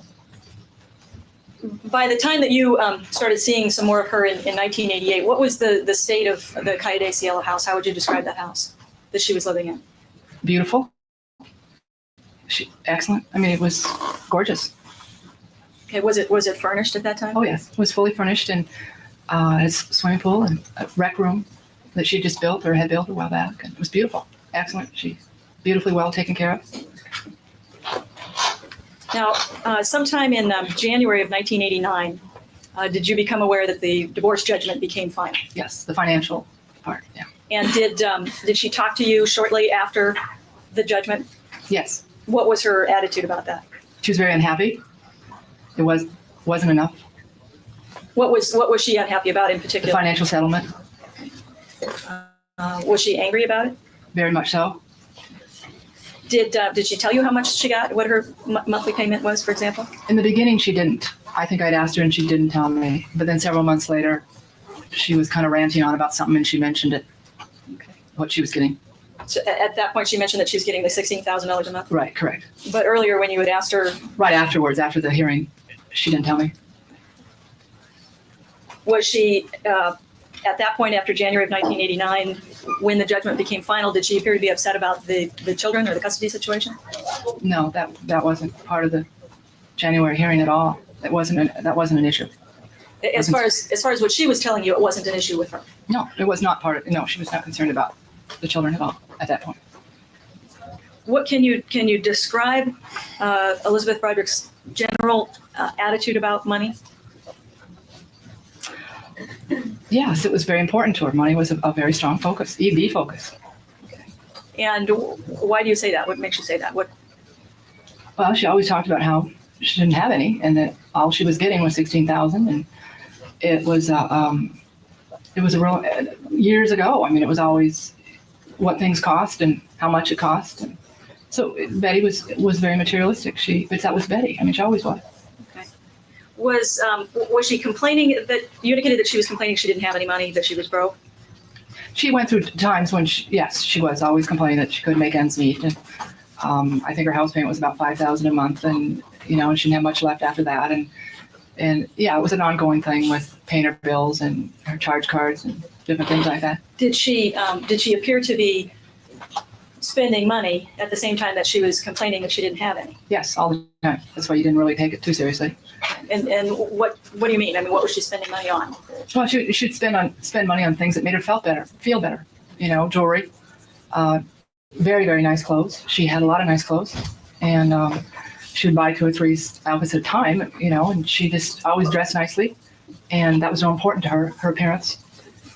Did she have clothes that, for example, would be in the closet for a period of time with the tags on? Yes, she had a lot of clothes with tags still on, and something she'd ordered through catalogs or Nordstrom's or Neiman Marcus is where I remember I think she went the most. Did you become aware of the fact that Dan and Linda Broderick were going to be married in April? Yes. And did you actually spend their wedding day with Elizabeth Broderick? Yes, I did. Why was it that you spent the day with her? Well, previous to that, maybe a month or two, Betty had gone into Dan and Linda's house and taken the wedding list. Your Honor, objection. All for speculation, hearsay. Overruled. This is foundation as to why she spent the day with her. Go ahead. I saw the list. She showed me the list. Okay, that was my next question. How did you know that she had taken the She wedding showed it list? to me. She called me up and told me she had done it. But she said she told me a different story than what really happened. Well, what do you mean by that? She told me it was on the front steps of Dan's house to be picked up by a calligrapher, and she'd taken it and made a copy of it and put the original back. And why do you say that she told you a different? Did she tell you a different story later? Yeah, later. What did she tell you? She kind of said something about being in the house, and I said, well, wait a minute, you told me that you made a copy of it, because I did not know this was the original. You told me you made a copy of it, and she just kind of so that was when I knew she lied to me. Did she actually show you the list? Yes. Okay. And so I think you were starting to explain that she had taken the wedding list. She'd taken the wedding list, and she was calling people who were also friends of mine and telling them that they were going to the weddings, and they hadn't received invitations yet. And there was tremendous Objection unless it's personal knowledge. Sustained. I believe, Your Honor, she's attempting to explain why it was that she spent the day with Elizabeth Broderick. But does she have personal knowledge that the defendant called guests and saying they hadn't got an invitation yet? That's what he's objecting to. Okay. How Did did you you repeat that? how did you The know? lawyer repeated. How did you know that she had called people on the list and told Because them? they would call me. Okay. Your Honor, objection. That motion is strike. It's hearsay. The part that the people called her is not hearsay. The first part is stricken. That part can stand. Go ahead. So people called you and told you that they'd gotten calls from Elizabeth Broderick. Your What? Honor, objection. That's asked and answered. It's hearsay. It's just repeating. That part is admissible as to why She spent the day with Elizabeth Broderick. Go ahead. Were there any other reasons that you spent the day with Elizabeth Broderick on the wedding day? Yes. I would object. We have to answer. Well, I don't know if there's any other. She hasn't been able to finish the answer. There's the answer. Go ahead. Were there any other reasons, Mr. Broderick? Yes, there was. Go ahead, Go ahead, please. Doug. Friday before the wedding, Betty called me very early in the morning and said she was going to buy a watch. It was a very expensive. I'm sorry. Said that she was going to buy, very early in the morning, said that she was going to buy a watch. Right. And it was an expensive designer watch, and she was going to have Dan's wedding date engraved on it. And that concerned me very much Why did it concern you? because it was not normal. Who cares? And so what did you do? I decided to call her up later and ask her to go to Palm Springs with me. For on the date of the wedding? Yes, leave that day, that afternoon, Friday afternoon. All right, Gabby, look. Sorry, Rue really wants you to look too. You see the brick of a laptop, whatever that thing is. I think she's reading something on it. I don't know, but it looks like it weighs 100 pounds. Not like today's where you can like throw them like a frisbee. And also, it does look like a tiny laptop DVD player.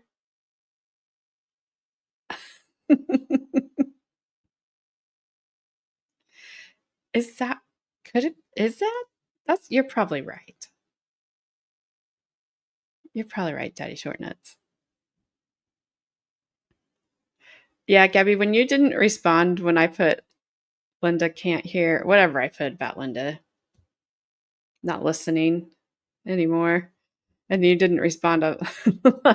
I wondered for a little bit if you got it, and then I kind of forgot about it till you just mentioned it. Now it's funny again. Well, we will be on the edge of our seats until Mr. Gabby gets home and tells us what that is. But I think Daddy Shortnuts might be right. I think it might be a little word processor. Old time, old school, old. Also, I like how this lady looked at the judge a little bit ago and goes, what does that mean? What did they say? Unresponsive? Non-responsive? What does that mean?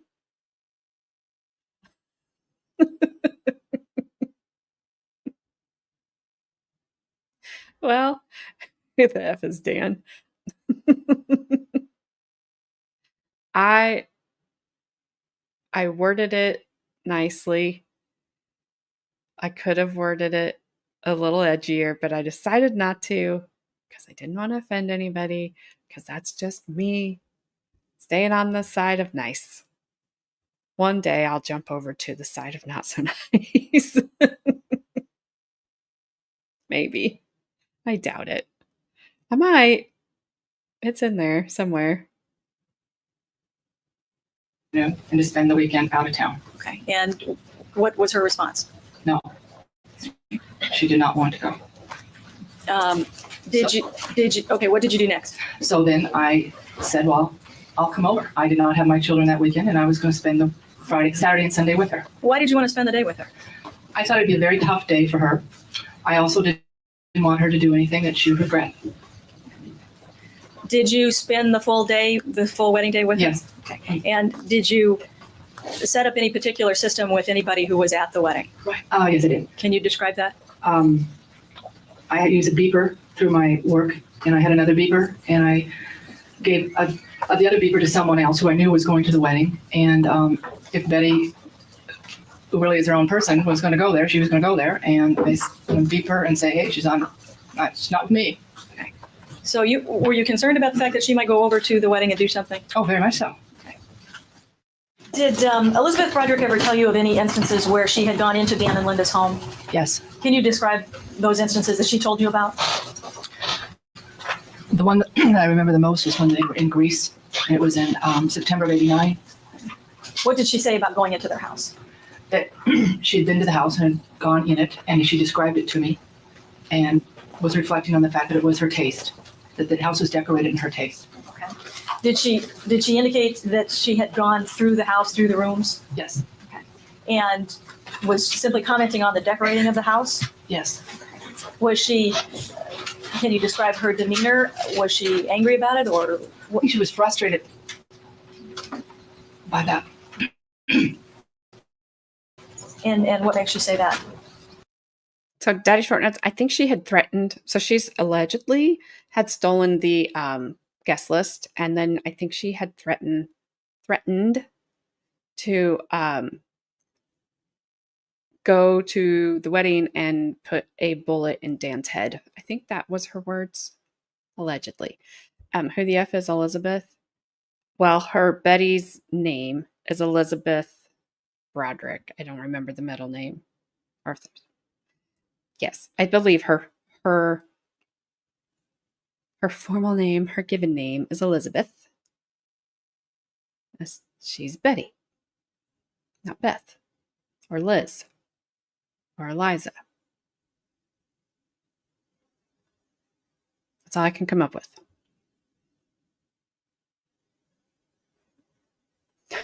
Just release them. I don't care. It'd be hilarious. I wish I could do it. I think she's a pretty lady for a lady that was probably my she might have been my age. Then I don't know. I think she's an okay lady. Okay looking. Because it was her taste. And I'm not sure that I'm following. Why did that frustrate her that the decoration was in her taste? Did she say? I think it would have been what she would have decorated that house to be. And the colors and the tartan plaids and the leather and Okay. the traditional. It was her taste. Okay. This was sometime while Dan and Linda were in Greece in September. Do you know how it was that she got into the house? Did she describe that? I would just have to assume that she was bringing the boys back because that was when most of the time she did go through the house. Okay. I would assume the boys, she was going back with the boys. She didn't tell you specifically. If she did, I don't recall. Did she? You also mentioned that she had told you about going into the house and getting the wedding list. Is that correct? That's correct. And that's sometime, obviously, a little bit earlier before. Much earlier. Did she tell you about taking anything else, taking something from the house when she did that? Yes. What was that? She took a T-shirt. What kind of T-shirt? It was a T-shirt that apparently Linda had made up previous to their wedding, and it was something about Cabo. She showed me the T-shirt, something like Cabo Chicks or something, and it was a pre-wedding bachelor party of a bunch of ladies who were going to Cabo San Lucas. They had T-shirts made, and she took that at the time as she took the wedding list. Okay. And did she describe for you where she had taken that T-shirt from? Did she say? It was inside the house, maybe on the interior of the dining room, on a table. Something like that. Now, sometime a few weeks or so before Dan and Linda Broderick were killed, did you have a conversation with Elizabeth Broderick about the fact that they had gone to Notre Dame? Yes. Can you describe what she was saying and how she was saying She was very frustrated and upset that the Notre Dame trip had gone on as planned, as it always had for years. She felt her children weren't being looked after well there. There was some problem with Kim and the pecking order of where she was sitting at dinner. Boys left in a hotel room. She had a frustration that Mrs. Dan Broderick was going back to Notre Dame, and it wasn't her. Did she refer specifically to Linda as being Mrs. Dan Broderick? Yes. Did she say anything about Linda and whether she was doing a good job of being Mrs. Dan Broderick? She never gave Linda any type of compliment at all. So no, she was not, didn't like the way she dressed her. Linda just didn't do anything well in Betty's eyes. You indicated that she was frustrated. Was she angry? Concerning the Notre Dame trips? Yes. Yeah, she was just always angry. So yes, she was angry and frustrated. Now, how about the day before Dan and Linda Broderick were killed, that Saturday? Did you see Elizabeth Broderick that day? Yes, I did. How was it that you saw her? I had the habit of dropping by to see her early in the morning, and especially on the weekends that she had her children, the boys. And I stopped by the condo, and I hadn't seen the condo, and she'd been wanting me to come and see the condo. And But this was there was no like prearranged agreement. You just stopped by to say hi. No, yeah, and I always did that. Okay. And about what time was it that you did that? 7:00, 7:30, more towards 8. Who was with her there at the condo? Danny and Rhett. Do you know whether she had spent the night there or was she just over there bringing stuff over, if you know? I can't recall. I think that she spent the night at the house and was maybe there at the, picking up Rhett's soccer uniform, or she was trying to get, Rhett had a game, and she was very agitated that day, so it was hard to track where she'd actually been. And this was the condo on Morning Way that she had bought there in La Jolla. Mhm. Did, you indicated that she was very agitated that morning. Was she, can you describe what she was agitated about? She had received a letter the day before from, I assume Dan, but it was an attorney, and they were going to put her back in jail. Okay, this was her description to you, Right. that she was telling you that she had received this letter and that was what. It was on the counter. Did she show you the letter and ask you to read it? She wanted me to read it. Are you okay? You want to need a drink? No, I'm fine. She wanted me to read it, but I did not. Was there any reason for that? I'd read everything, and I knew that she'd probably had a problem with something else again. I just didn't want to read it anymore. Okay. I think there's some water in that. Any clinical furniture too?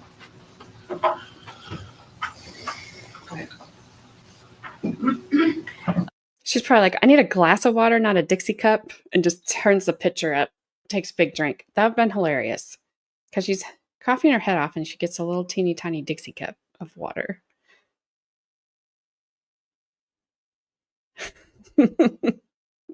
He might, Gabby, but I think he's sleeping. I'm sure this trial is taking a lot out of him. Plus, isn't he coming stateside here soon? She just chugs it. Would be funny. I thought she was going to when she took the lid off. I'm like, just do it, lady. It is. It's like they used to remember the little Dixie cups, and you could get a little dispenser for your bathroom. It's like you could rinse your mouth out after you brush your teeth.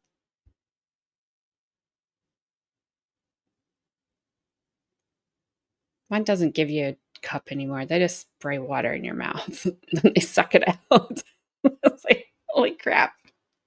You don't have to spit or anything. I'm like, well, that's great.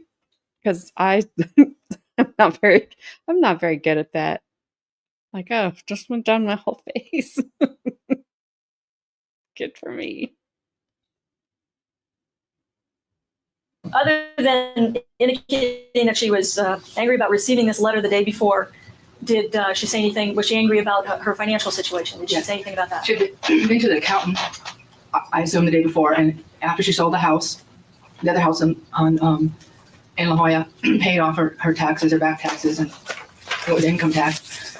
She'd only have $50,000 left, and she was very upset and frustrated and angry about that. After all this, that's all she would have. And again, this is what she was describing to you. You didn't have any independent knowledge of whether or not that was true, or whether the accountant had actually told her that. Did she say anything about the recent, that morning, did she say anything about the recent trips that Dan and Linda had taken? That morning? Mm-hmm. I can't recall. She might have. I just have a problem with remembering. Was there any time shortly before the murders that she had complained or talked about the trips that Dan and Linda were taking? I put that further back around Halloween. You know, Halloween would have been that same week, is that would have correct? been that Tuesday before that day. And what did she say? She was just real upset that they were taking a lot of trips, and then I guess brought into that Saturday where Kim was in Arizona trying to straighten out her academics at University of Arizona, and she was very frustrated that Dan wasn't going to pay for Kim's tuition, and was going on and on about everything.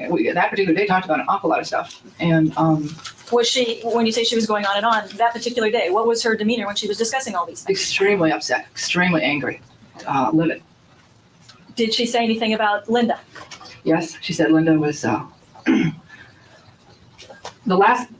I can't remember on that day. I need that testimony. I just can't remember. Would it help to refresh your recollection? Yes, Take it a would. look at I appreciate it. If I can have a moment, Renata. Certainly. She was like, if I can have an actual glass of water so I can quit coughing, that'd be great.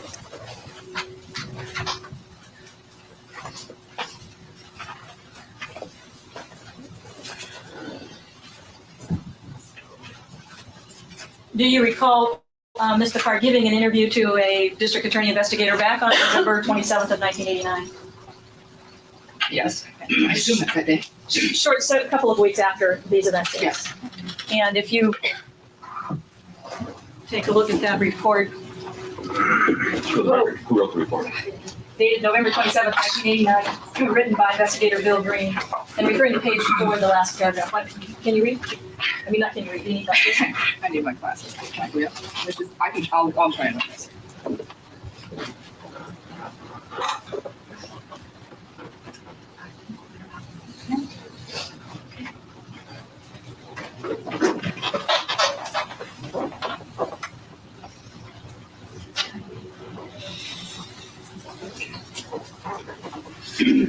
Does that help to refresh your recollection about that conversation that day? And do you recall what she said about Linda? Frustrations over Linda taking all the trips that Linda was leading her life. When she said that Linda was leading her life, how did she say that? What would you describe She it? was very angry that Linda was leading her life. Before you left that day, did she ask you anything in particular about Linda? Yes, she asked me if Linda was pregnant. And I told her, how would I know? Wouldn't know that. Did she say anything to you about knowing that Dan and Linda were trying to have a baby? I think a month before she said that they were going to have another family.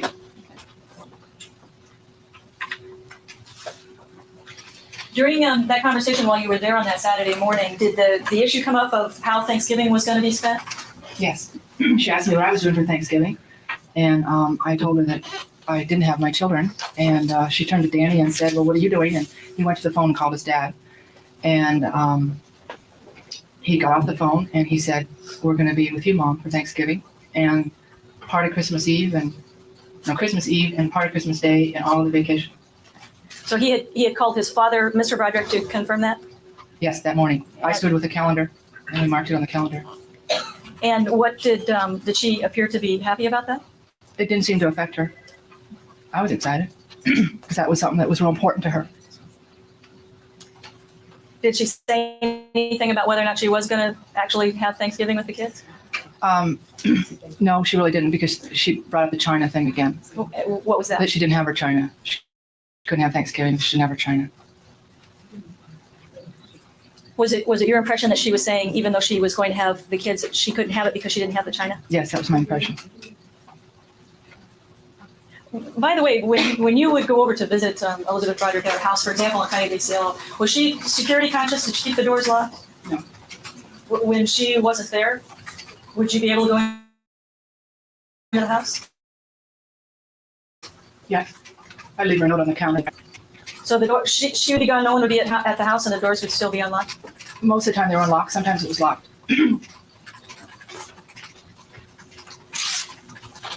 Now, sometime after November the 5th, when Dan and Linda were killed, did you have a conversation with Elizabeth Broderick from jail? Did she call you from jail? Yes. And was that on November 26th, right after Thanksgiving? Yes. Can you describe what she said? Do you recall what she said in that conversation? It was just a very short conversation. She had, she sounded great. She said she'd never been happier. Her roommate was Karen Wilkening, who was doing her hair and her makeup, and she just sounded very good, very exuberant. It was a very short conversation.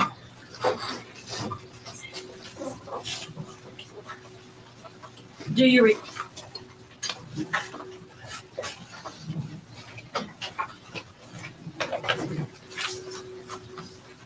Do you know what the purpose of the conversation was? I mean, did she? No, I don't think there was a purpose.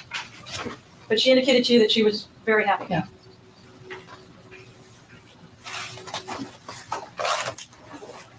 If I could show you with respect to exactly what she said to you, would it help to refer to a report? Certainly. Report dated December 13th, 1989, written by Mr. Green. So it sticks out to you.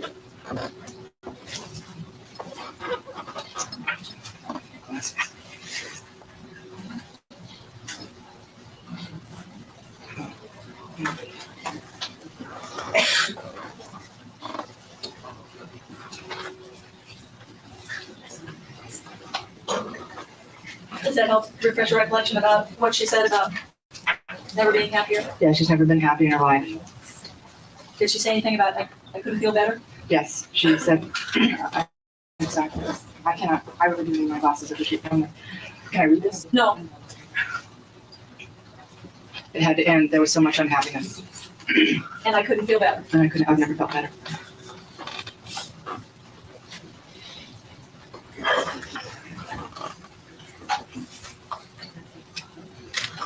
After that conversation, did you receive another phone call from her from jail? Yes, And was that on December 26th yes, of that year, the day after Christmas? yes.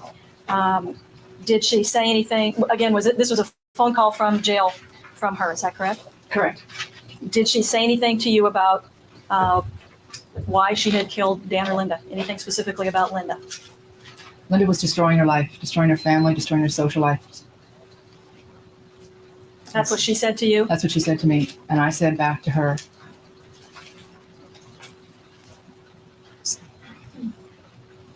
so you destroyed her? And she said yes. And how did she say yes? She said it very lightheartedly. Did not bother her. Did she laugh? Yes.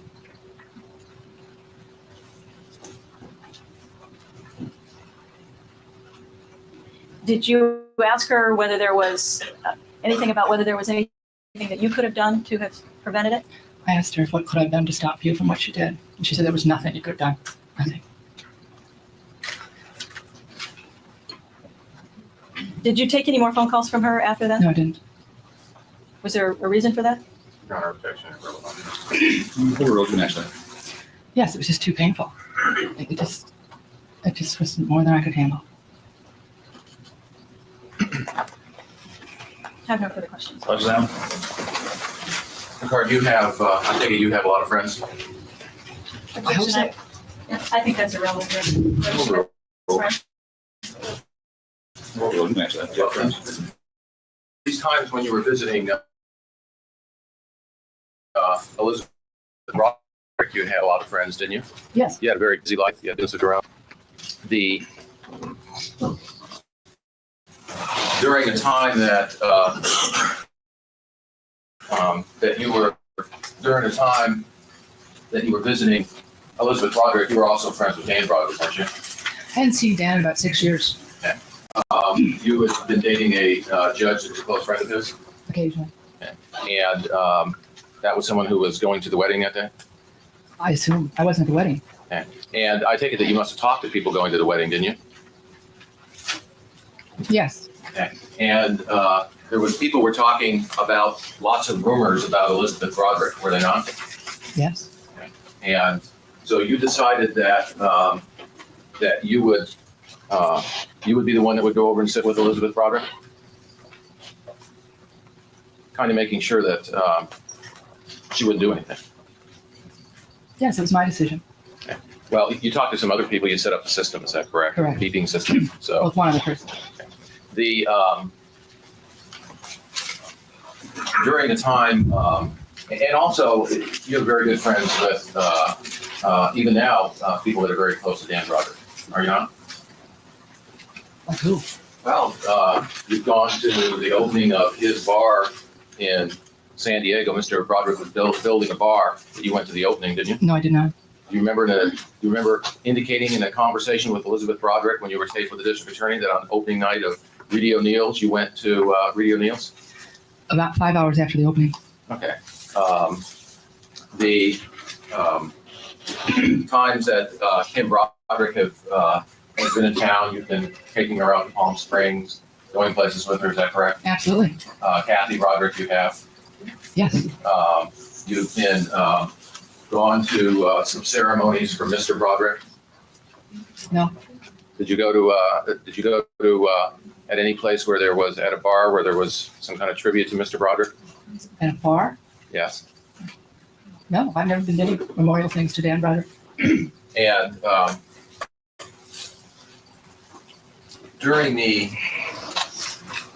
when did you first meet Elizabeth and Dan Broderick?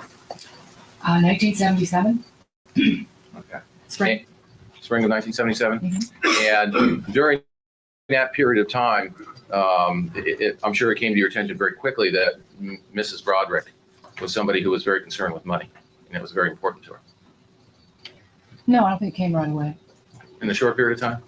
As we all kind of grew up together. And Um, and going on through the 70s and the 80s, into the early 80s, you indicated a relationship that you remember Mr. Broderick having with his children. Is that correct? Correct. Were you around any of the au pairs, that were living in the home? There were au pairs, several. Have you talked to the au pairs about Mr. Broderick and what was going on in the family and his attitude? To the au pair girls? Yes. No. Do you know why any of them would? Objection, Your Honor, she doesn't talk to us. Sustained. Well, have you heard that any of them have a reason? Objection, Your Honor. It's improper. No, she said, in my opinion, Mr. Broderick, I'll ask you, have you heard? You asked, go ahead. If you heard, have you heard that some of the au pairs writing home to their family while they were living there would talk about how horrible Mr. Broderick was to the children and to his wife in the early 80s? Had you heard that? No. Would that change your mind if someone about Mr. Broderick, if people living in the home describe him in that way? Not coming from the au pair girls, no. Okay. If you were to hear that have you heard that the boys said that their father would scare them?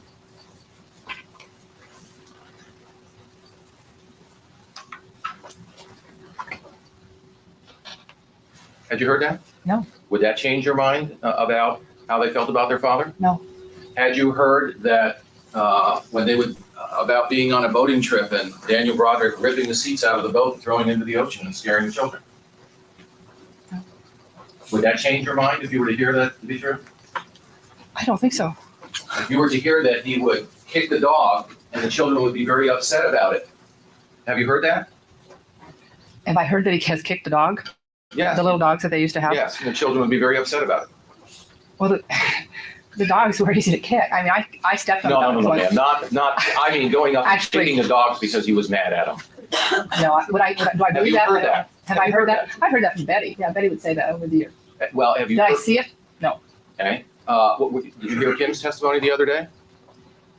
Parts of it. Did you hear Lee's testimony last time? No. If so, would that change your mind about Dan Broderick? If you were to hear that was true? Did he kick? Are we still on the dog? Yes, the dogs? still on the dogs. Would it change my opinion of Dan? Yes. No, it would not. Would it change your opinion about Dan if you were to hear that in fits of temper? Or have you heard that he destroyed a lawnmower, destroyed aquariums, he's thrown doors out of window, he's ripped a door off the garage over a can of Coke, that he ripped the garage door off? Would that change your mind? Have you heard that? He ripped the garage door off? Have you heard that? No, I've not heard any of this. Would that change your mind I don't think if you were to find out that was true? I don't think so. Have you heard that one time when they were at the home that Rhett and Danny were arguing and the boys were thrown against the wall? Have you heard that? No, I have not heard that. Would that change your mind if you were to find that was true? How would you know it was true? I'm asking you if you knew it was true. If you were to hear that, you didn't go to the divorce trial, did you? No. Okay. You didn't go with the boys when they testified, did you? No, If you heard that was true, would that change your mind? probably not. If you What is he asking her if it would change her mind on? Betty being mad at Dan or Betty unaliving Dan?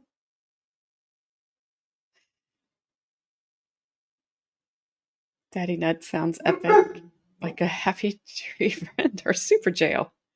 Huh. Well, I don't have anything to add to that, Gabby. But I missed the part of why he's asking her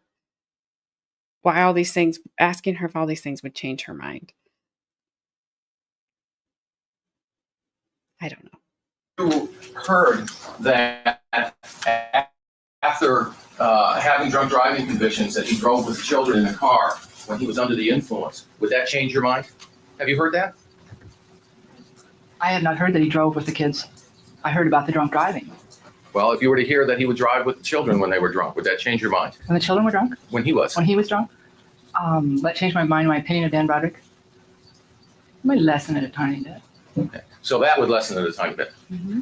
if it was true.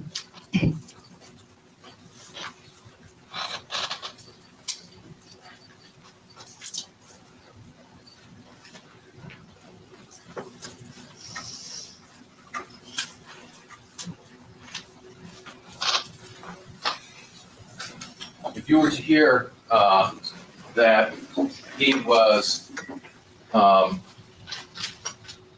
not paying attention to his family, going out with the boys instead, have you heard that? Yes, I've heard that he did that. Okay. And where did you hear that from? Betty. Okay. If you were to hear it from another source, you didn't believe it, I take it, because you heard it from Betty. Oh, no, I did. You did believe that. Yeah, I believe that Betty said that. But you still felt that Mr. Broderick was an exemplary father, even though you heard that. I felt that he was a good father and did the best he could do.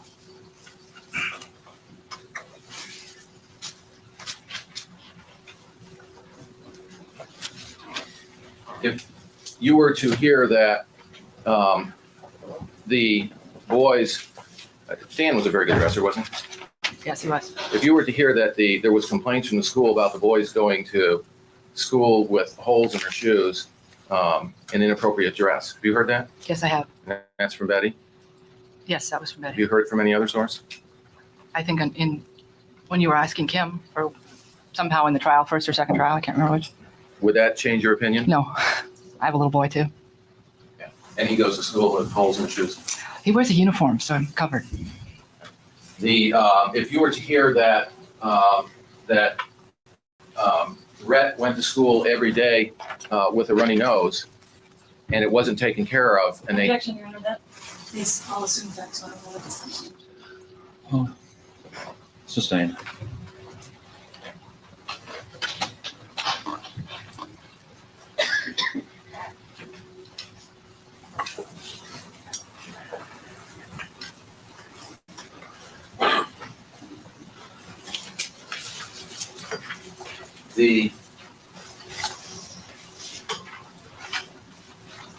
When was your divorce going on? 87. I think it was final. Yeah, 87. Okay. There was a period of time where you said you were going through the divorce, though, and you were not seeing Elizabeth Broderick. When was that? I would say I didn't see Betty for about 4 years. And I'd put it about the 83 to 87 frame. Okay. And so from 1983 to 1987, virtually you had lost contact with each other. On a one-to-one basis, yes.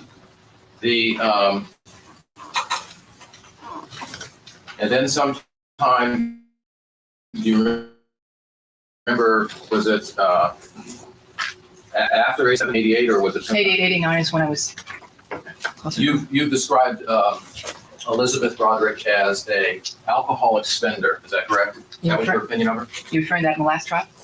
Well, I'm asking if you've ever referred to her that your opinion of her was that she was an alcoholic spender. Last trial, yes. And that's she'd always been that way, as far as you can remember. Yes, a compulsive alcoholic. And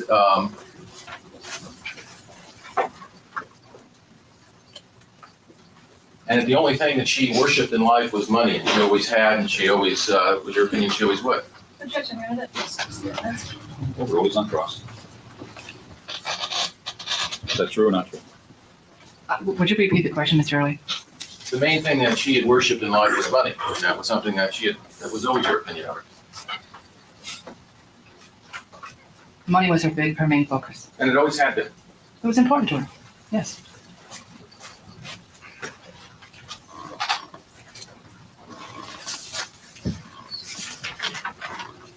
Well, you not only said it was important, you indicated she worshipped money, didn't you? objection is to time, which is referring to. Sustained. Well, I mean, that was your feeling as the last trial, that she was somebody who worshipped money. Isn't that correct? The last, excuse me, it's vague as to time and when she was referring to. Sustained. Well, let me give you your time frame, okay? And see, did you say that, is it your opinion of her that she was close to money, she worshipped money, it was her main goal in life, she loved it, she was a very materialistic person, she always was? And Is that your opinion? in that 80 88, 89 years, yes, that is my opinion. Well, you indicated that she always was. She always enjoyed what money bought, but as the last 2 years, it became more of importance to her than anything else. But I think that's what I said. I'd like to refer you to page 512 of the transcript. Use your glasses. Would you mind if I got this? No, that's going. Go ahead.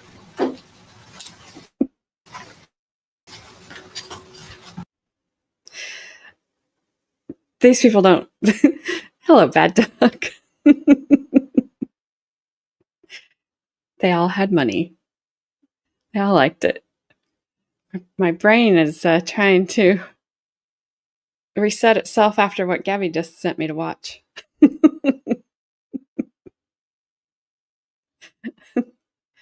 I was like 18 years ago. Good grief. It's a little itchy and scratchy from Simpsons feel to it. It's hilarious. Wow. It's good to see you, Bad Duck. I hope you're well. Hope you've stayed out of the storms. Oh, no, she wasn't mean. It was funny. I asked her if I had to have special brownies to see the tree, happy tree people, happy tree friends, whatever she said. Happy tree friends.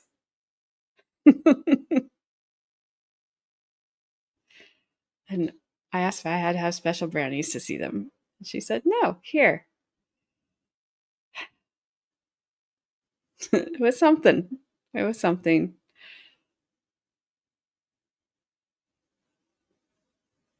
Nah, I need happy little mushrooms.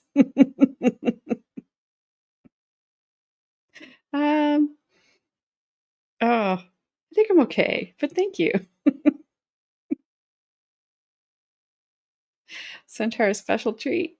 I don't have anything that special, Flashman. Okay. Oh, by the way, Dad Short Nuts, I do think she is single. She did say she got a divorce. I mean, she may not still be single, and she's probably in her 70s now. But there you go.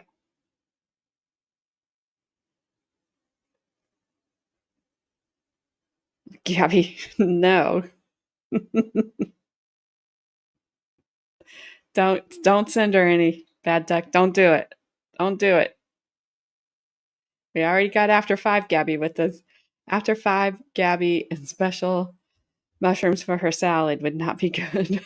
Or might be excellent. I don't know. I'm on the fence. Could go either way. All right, we got about 30 minutes left. I do not. Flashman. I do not.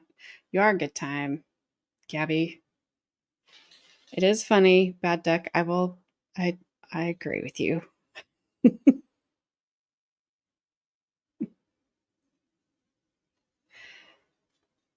Well, I won't after tomorrow. I'm going to close it tomorrow. Because I have to close it by the 31st. Nope, I'm good. I would not eat any food that came to me through that thing. No way. No way.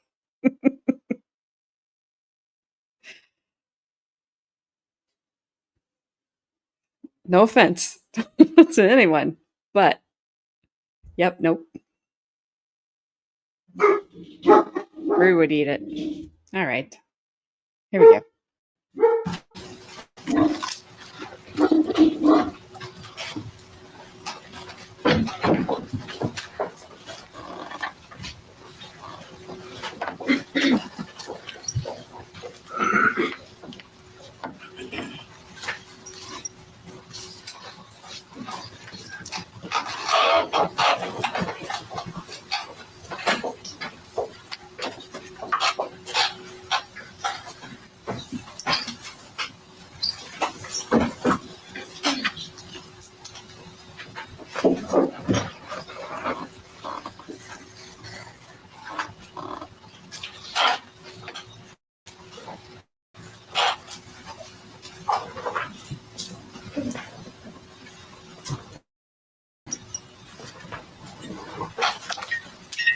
So just getting in his decanter. Read to yourself. Not only that, Bad Duck, but do you remember cash on delivery, COD? I had to say first, because I didn't want people to think I was talking Call of Duty. But yeah, we would send you stuff and expect you to pay for it when it got to you and trust that you would. You could order all the stuff on TV that's like $19.99. There wasn't, but wait, there's more. You get two. There was, but you could order it without paying for it until it got to your house. I wonder why that didn't last. Weird.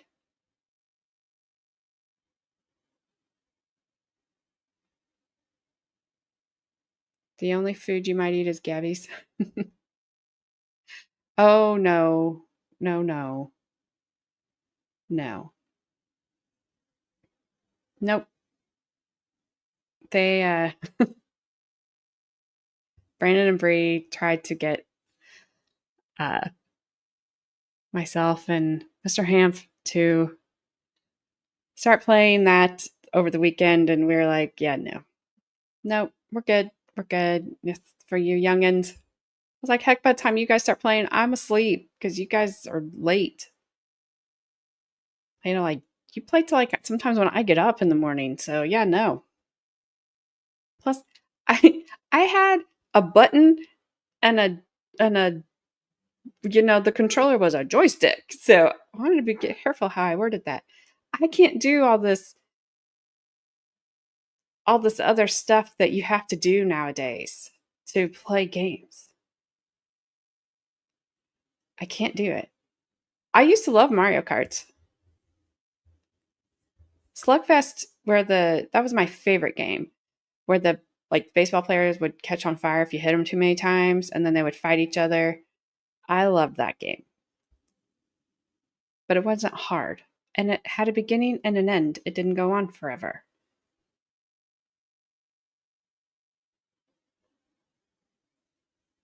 SimCity. Carmen would probably she might agree with you on that, Bad Duck. I would be a button masher with a controller.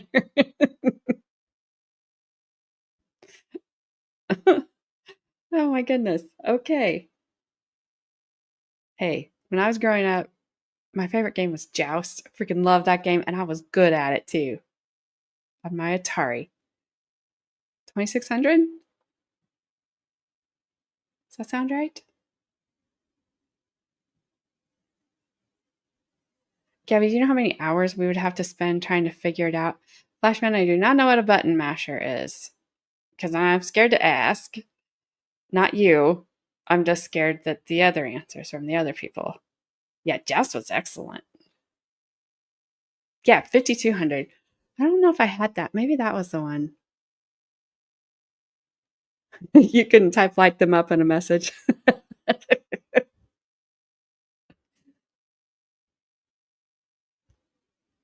yeah, Joust was my favorite game.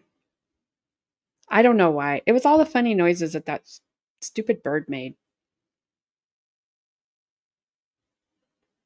And the eggs or whatever. I don't even remember. I wasn't good at Mario Brothers. Nobody cares. But, oh no, okay, then yes, that's me. Because I just pressed all the buttons. Like, Brandon had me play Mario Party one time, a long time ago, like 20 years ago. And I did. I pushed all the buttons. And I didn't care. And then they got mad because I almost beat them. I do not press spots on a woman.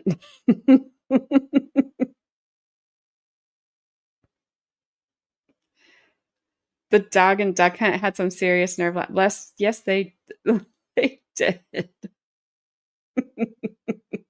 Me too. I had that too. Friggin' loved it. Now that stuff's worth money. It's like, oh, we don't need it anymore. There's new stuff out. Yeah.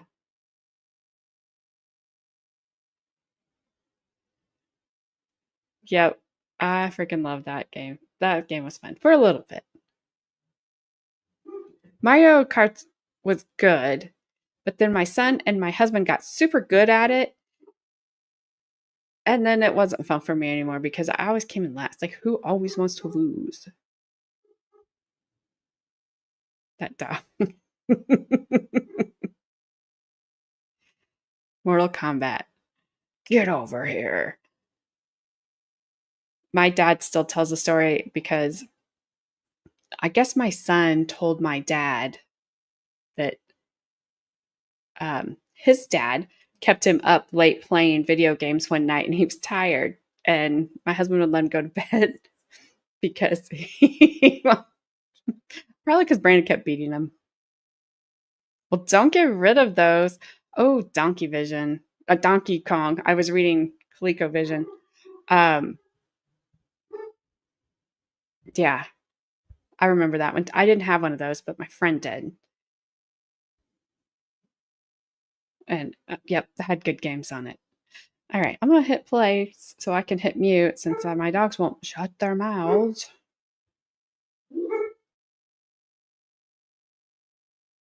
Question on line 27 and then go to line 2.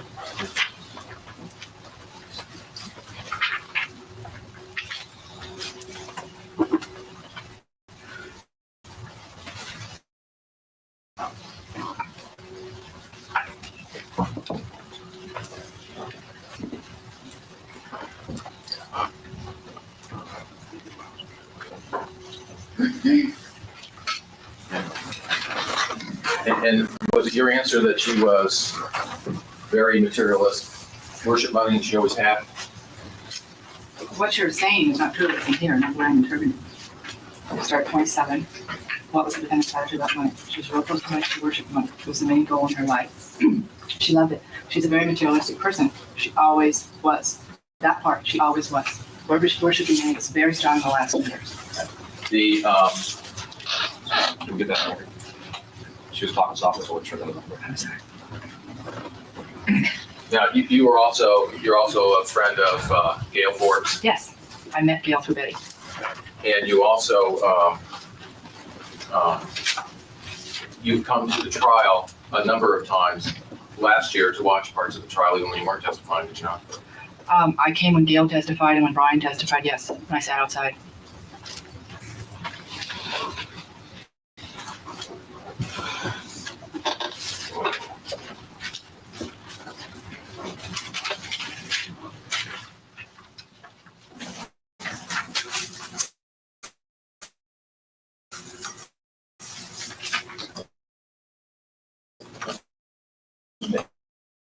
And you always indicate this did,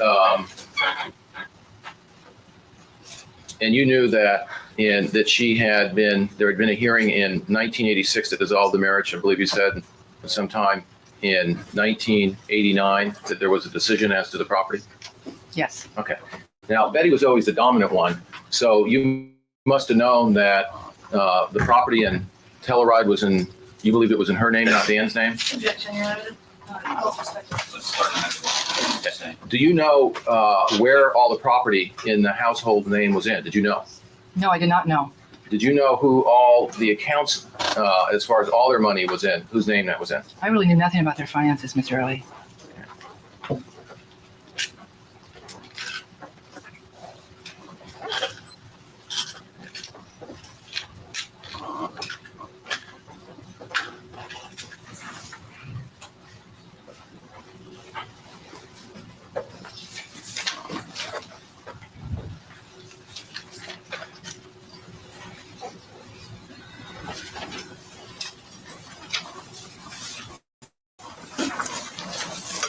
Now, you indicated that you talked to her about people having affairs and divorces. That was the subject that came up. Getting on with her life you were talking about. Objection, this a compound question. You remember talking to her about getting on with her life, is that correct? Really? And you talked to her about husbands having affairs on their wives? No. And that subject never came up? Whose husbands? Her friends? Did she ever bring up the fact of Dan having an affair on her? Oh, yes. Okay. That's who you're referring to? Okay. And did you talk about other people getting over affairs? Did that subject come up, or? You just didn't talk about that. I don't recall talking about anybody getting over affairs. Okay. Did she express any anger about that? About what? About the fact that of her family, that there was an affair, and that was one of the things she felt destroyed her. She talked about that. She was very upset over that situation. But you didn't talk to her about that. You didn't talk to her about she should get that behind her. Well, I certainly did. And so you did talk to her about affairs, and Her personal relationship was her affair and it involved her. I don't talk to her about anybody else's affairs because I don't know anybody else that has affairs. I was only talking about her affair. she didn't talk to you about other people, their friends who had affairs and how they gotten or passed them, or how their husband had handled it different than Dan. She might have. Yes, I think she did. And she talked about the Barlottas. Yes, she did. Who else did she talk about? Good, I'm going to object. Rule. I don't know anybody else talked about. I don't think there was anybody else. You don't remember any other conversations about that? Objection, she's answering the question. Stand.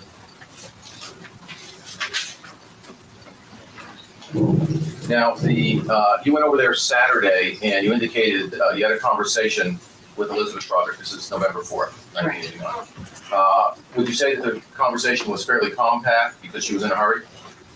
No. How long did that conversation last? Well, she had time to make me coffee and try and make a bagel. I would say I was there the longest I'd ever been, probably close to an hour or so.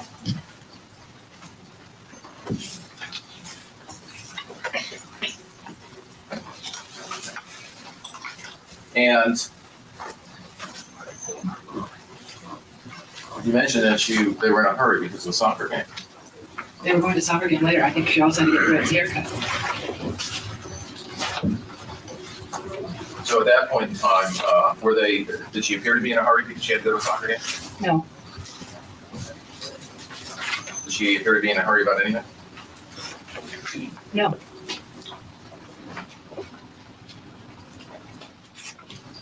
And she pointed to the letter that was on at the condo on the counter, is that correct? Correct.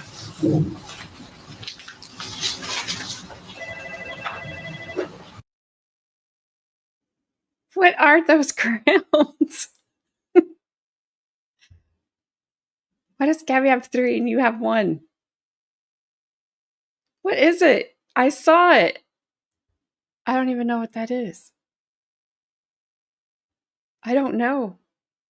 Update. That's probably why everything's freaking buffering. Because you're number 1, Bad Duck? What the heck? What is it? Like, for reals? For real, for real.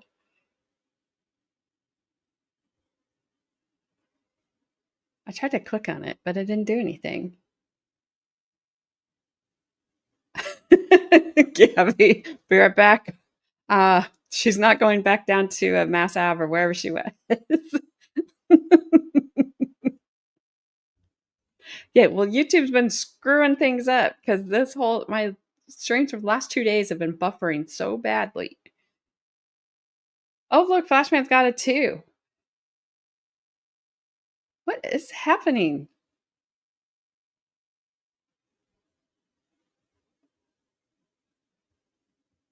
Well, how come yours disappears and then comes back?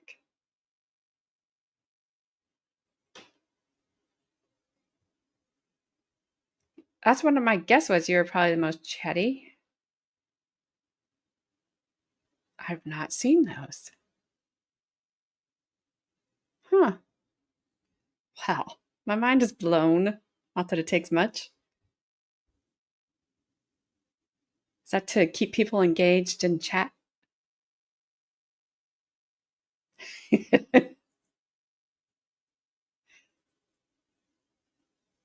Huh.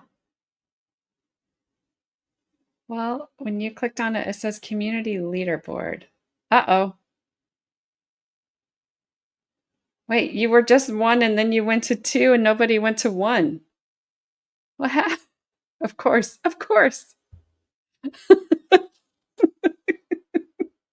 And Gabby has none. Now you have none. I don't get it.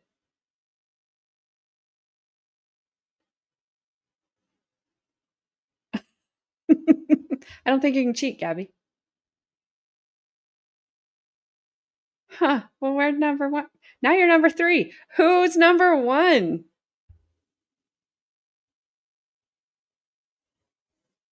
YouTube in the ding dong. I have a feeling Gabby is giving YouTube a very special number 1. Oh, Flashman's number 1. And Gabby's number 3. I don't know. I don't think so.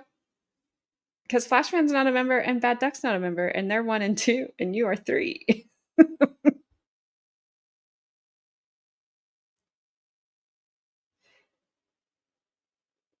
This is Flashman talk too much.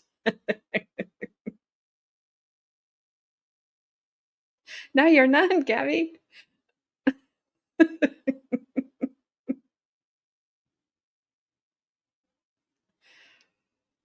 Oh my goodness.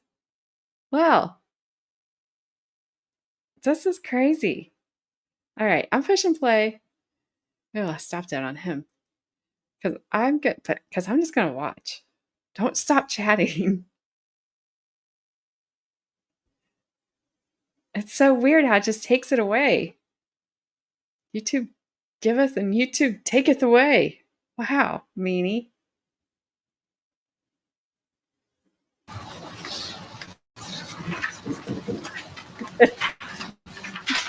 Thank you for the super sticker, Gabby.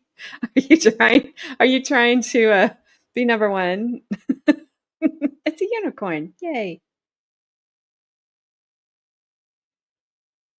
Thank you, Gabby. I don't know what happens now. Gabby should be 1. She's been here before all of us combined. True story. Nope, still number 3. I don't see what. I don't even. It doesn't. Okay. Well, you don't always have a crown.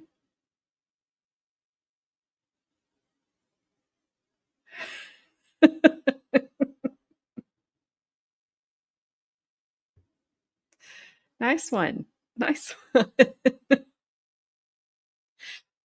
Well, sunburns do hurt. So whatever you got to do to keep the sheets off you at night, I don't blame you.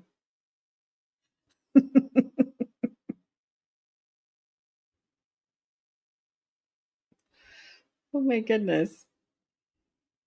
Wow. That thing is crazy. All right. I'm just going to keep watching.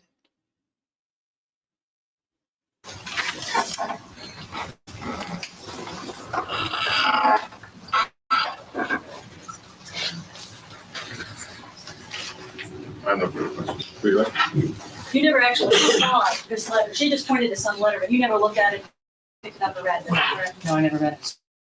So you don't know for sure which letter she was referring to. I was referring to the one she got the day before from Dan that threatened to put her into jail. And that's the way she described it. That's the way she described it. Okay. No. You never read the I letter. never read the letter. Did she have a stack of letters there? No. Just that letter. It looked like it was several pieces of paper. Was there furniture in the condo at the time, or was it fairly empty? Fairly empty. She was, I think she was in process of moving, or sort of. It was sparse.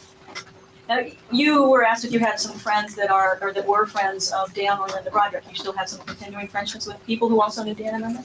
Oh, yes. Long before I knew Dan and Linda, I knew these people. Do you have still some continuing friendships with people who knew Elizabeth Broderick? Is that correct? Certainly. I mean, you shared the same social circle long before Elizabeth Broderick killed him. Is that correct? Absolutely. And we still do. And since Elizabeth Broderick killed Kim and Lee and Danny and Rhett's father, have you attempted to be supportive with those kids? Yes, I have. Mostly Kim. And Lee, I don't see very much, but mostly Kim. So you've had some continuing contact with her? And Yes, I have. And you were asked about some circumstances, whether or not you'd ever heard any circumstances of Dan Broderick hitting a lawnmower. Did you ever hear any circumstances of what went on? Hey, if I'm buffering now, Flashman, I know I've been buffering kind of off and on, but I'm not taking the blame for it. Freaking YouTube doing crap like this during the middle of my stream. That's probably why. It means they're turning YouTube into Twitch. Hello, Bri. And Bad Duck got your gifted membership. Thank you, Bri. And also, congratulations, Bad Duck. There's lots of things going on here, Bri. I don't know. YouTube's doing stuff. Things are happening. And I don't even know. There's crowns and stuff by people's names. Thank you, Gabby. I know you're just trying to buy a crown. And if I can't give you one, though, I don't control the crowns. I don't. Now you're still number 3.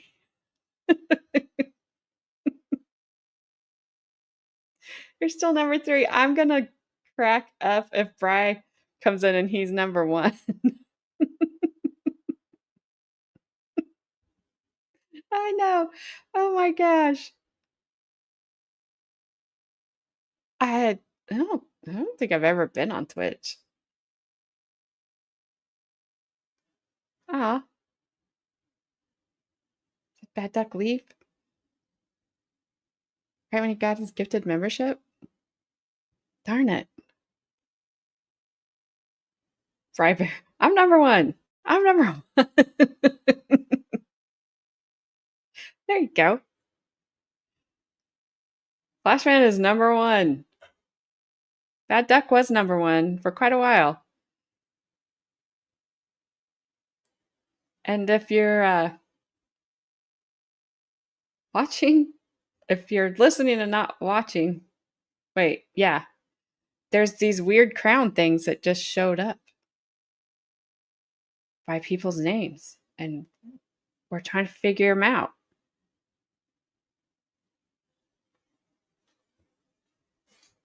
Okay, Gabby sent me a picture. Oh, you get points?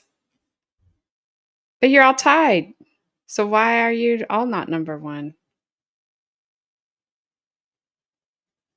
Wow, I don't know. What do you do with the points?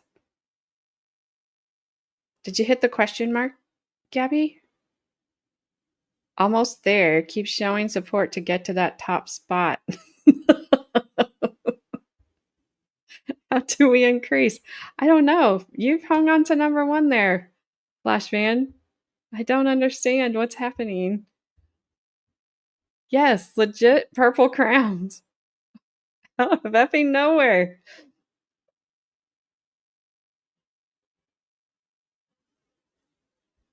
Oh my gosh.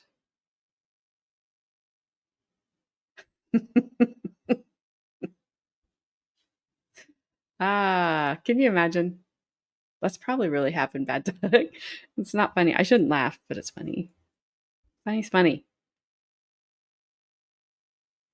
I mean, I wouldn't complain about that part, but I don't want to take people's money if they can't afford it. Wow. Okay. Gabby, you just are not moving out of that number 3 spot today, and now Flashman is going to, he's just like YouTube. Has anybody told you you're beautiful today? I have a feeling there should have been, hey girl. Has anybody told you, YouTube? Has anybody told you you're beautiful today? Oh, what's happened? Oh. Does that work?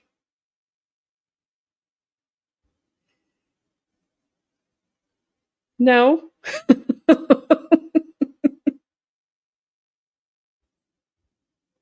right. Well, while you guys figure this out, YouTube timed you out. You guys didn't time him out, did you? Flashman, Gabby, trying to get to number 1. Don't be doing that.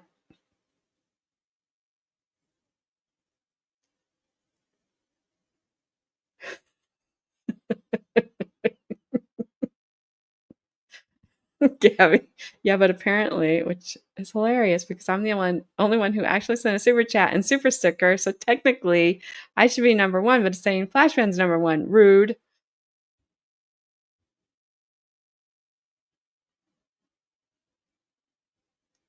All right. Well, I had to make sure that it wasn't you or it wasn't them. Bad Doug.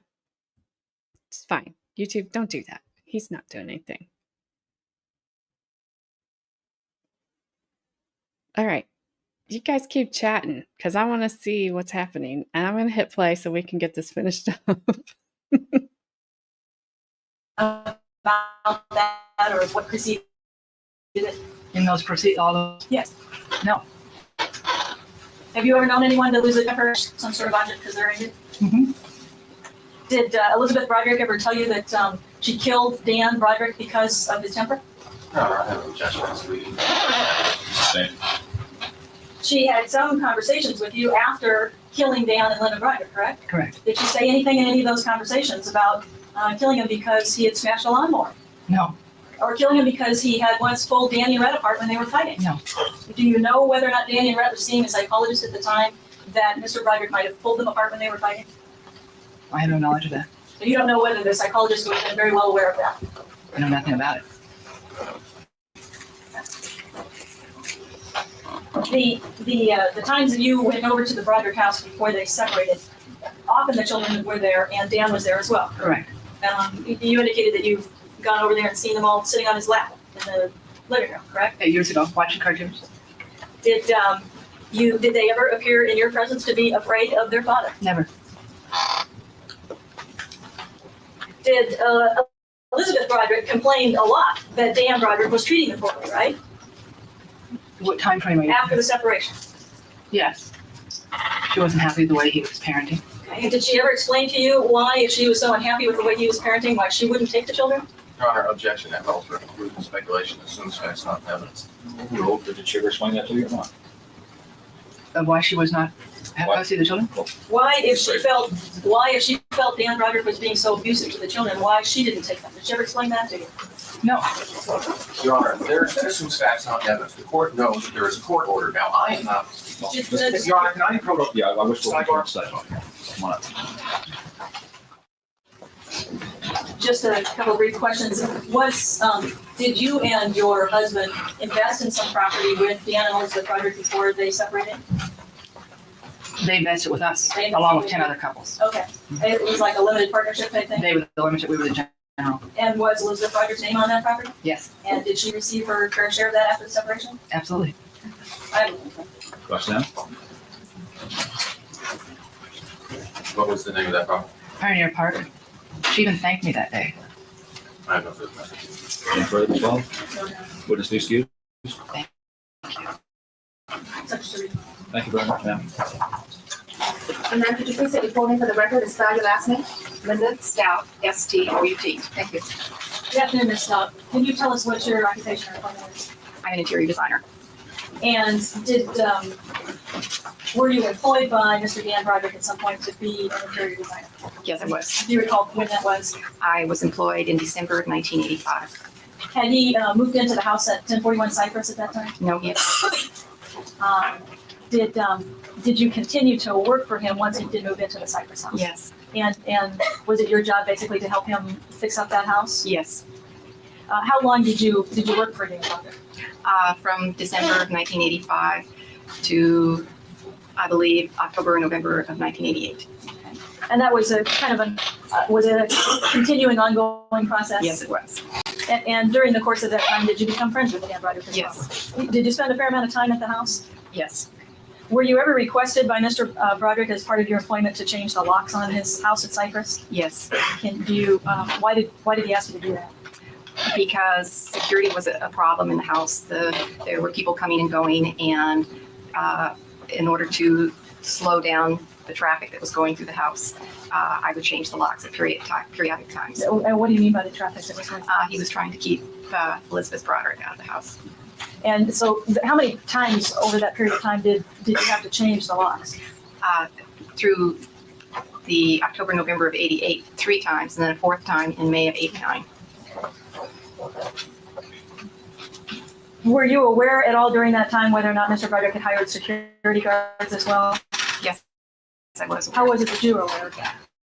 Because I was stopped at various times by a security guard, because I also have blonde hair and I'm the same age as Elizabeth Broderick. They would stopped me and asked me to identify myself. This was on times other than when security was provided. Do you recall the incident in February of 1986 when Elizabeth Broderick drove her car through the front door? Yes, Were you working for Mr. Broderick at the time? yes, And after she damaged the door, did he ask you to take some photographs of Yes. the damage? Your Honor, may I have marked as People's Exhibit 53? A poster board containing 6 8x10 photographs. So marked. I'm gonna set it right up here. If you could take a look at these photos that have been enlarged. Can you recognize those photographs? yes, Were those the photographs that you took of the damage to the yes. door? At the time that this occurred, was there any major construction that was going on at the house? No, What if anything was going on? at the house? only a preliminary planning phase. No changes had been made to the house at that particular time. Okay, so the house, the front of the house here wasn't under construction in any No. way? And the front door was being used by people coming in and out? Yes, Did he also ask you to go over to the Coral Reef House at the time and check out the condition of the Coral Reef House? yes. Can you describe for us what you discovered when you went to Coral Reef? When I arrived, I went around to the back of the house because I was told that there was a sliding glass door that was broken there. And there in fact was a sliding glass door broken. I walked through the broken glass window and there was a very strong smell of some flammable material, I guess gasoline. And as I went further into the house, I discovered on some stairs going to the second floor that there were burned patches and matches thrown various places, and then the remains of a pack of matches on the stairs. And there was a light fixture that was broken also. May I have marked as People's Exhibit 54, Your Honor? A poster board containing 4 8x10 photographs. So marked. Did you take some photographs when you were there at Coral Reef? Yes, And showing you what's been marked as People's 54, do you recognize these photographs? yes. Can you identify them for us by going through each one, A, and B, what they show? A is the broken sliding glass door that came from the backyard into the presumed family room. B is the chandelier that was in the entry that was broken. C are the stairs, the first landing, up to the first landing of the stairs going to the second floor. And little white things that are showing up are burnt matches, and the blackened area is burned area or melted area. And D is at the bottom of those stairs with the matchbook that with all the matches gone out. It's rainbow. When was it that you went over there? Was it the same day that this occurred? The next morning, The next morning? And the smell of gasoline was still strong the next morning? very strong. Was it throughout the house? The smell was throughout the house. I identified that the gasoline seemed to have been poured on the stairs and perhaps even up the second flight. I couldn't tell by that time. The odor was so strong, and it meant that replacing the carpet throughout the stairway area would get rid of most of the odor. And did you do that for Yes. Mr. Broderick to replace and fix the damage? Did you ever find a brick anywhere inside the house? Yes, there was a brick in a trash can in the kitchen. So it wasn't lying on the ground, someone had put it in the trash can? And how about a gasoline can? Did you see that anywhere? A gasoline can in the garage.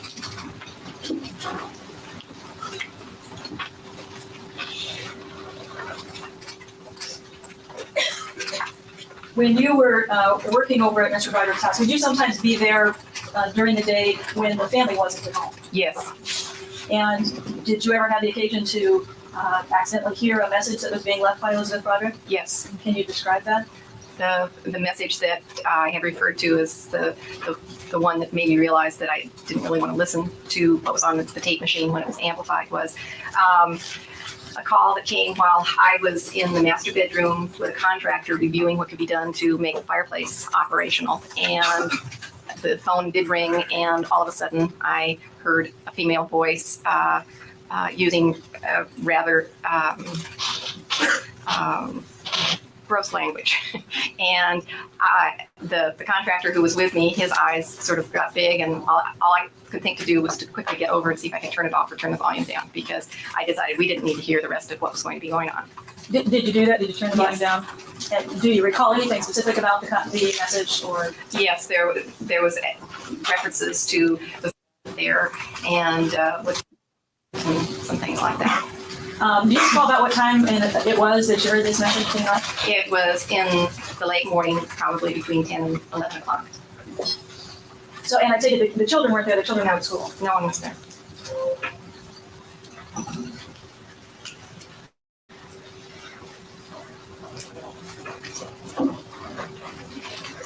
Thank you. I have no further questions. Cross section. When was it that this happened? The phone call? I cannot tell you at this time. I would have to go back to notes, job notes, and Do you remember what the summer, winter, fall? Just if you can just give me an estimate, that's all I'm asking for. I realize you can't give me the exact thing. just based on the progress of projects at the house, I would guess it was probably spring of '87, but I could be very wrong.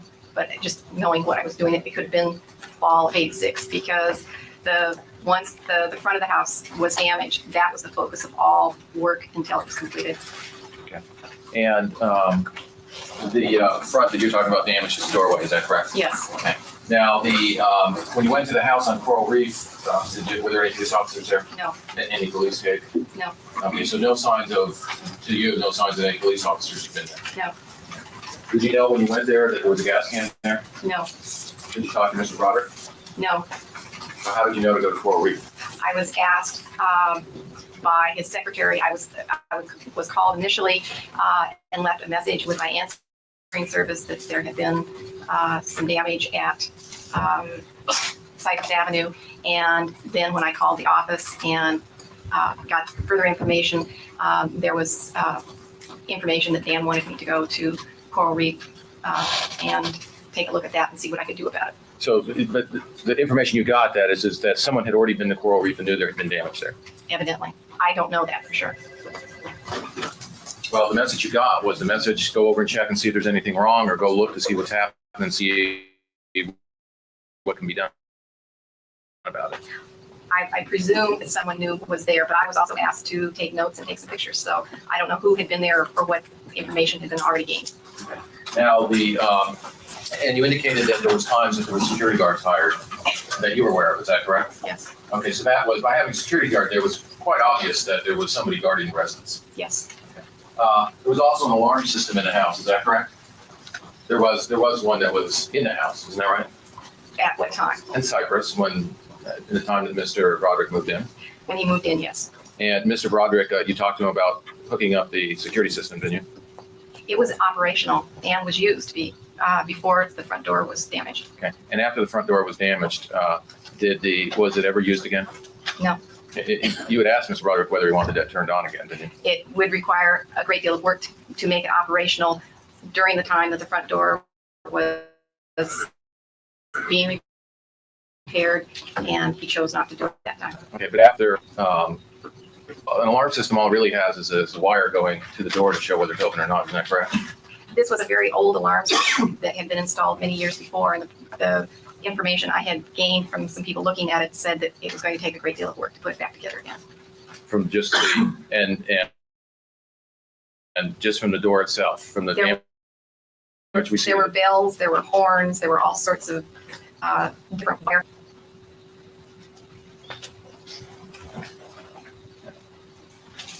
And so it was Mr. Broderick said he didn't want to, insurance covered this, did it not? What's the insurance claim, didn't it? I presume it did. I took pictures so that the insurance company would know what I had seen, and since I was there the next day before, particularly with the front door, I needed to close it up and board it up, and the insurance agent couldn't get there before I could get that done. You don't know whether the insurance company said, no, we won't pay for the damage? I have no idea. For your right? Witness be excused. Yes. Shirley, objection? Stop.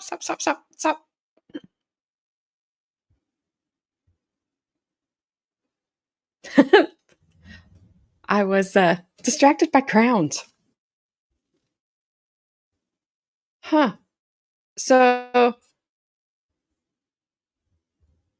that's probably why my numbers have been so messed up. I don't think it's in the order of who shows up first. I don't know. I'm very confused.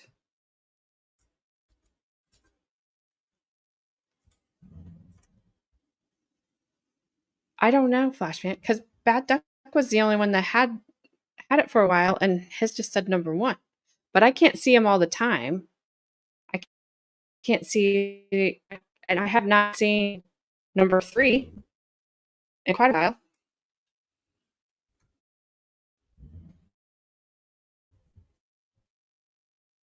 Right now, I'm only seeing number 1.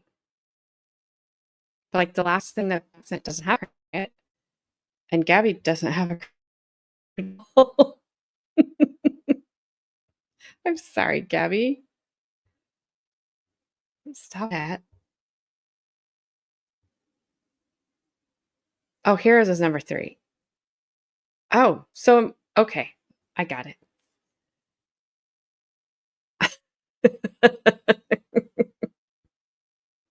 So I think that's probably why I've been I'm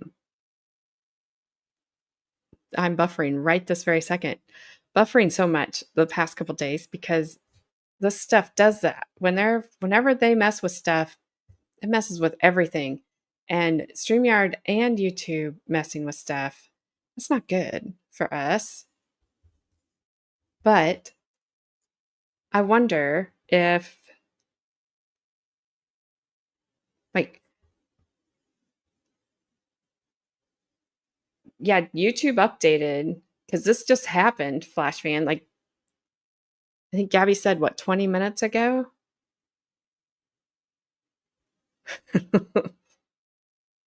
But so I don't understand how it decides because it can't, if it's on the amount of chats you're sending, Gabby should be right in there. She should at least be 1, 2, or 3. And people that have larger chats, are they going to have more than the top 3? Are they going to at least get like the top 10? Or if they have thousands, get like top 100 or something? I don't see 3, 4, and I don't see 4 and 5. I only see 1, 2, and 3.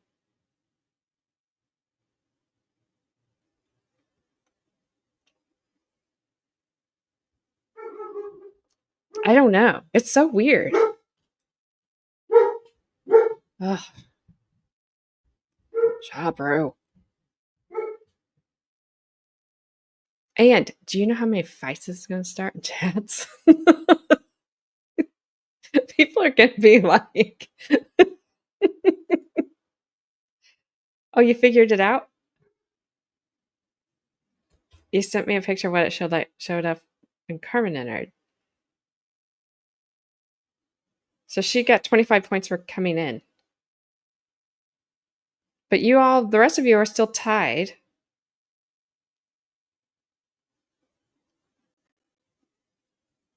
She who super chats the most wins. But then heroes and villains should be out because Gabby's chatting way more than heroes and villains.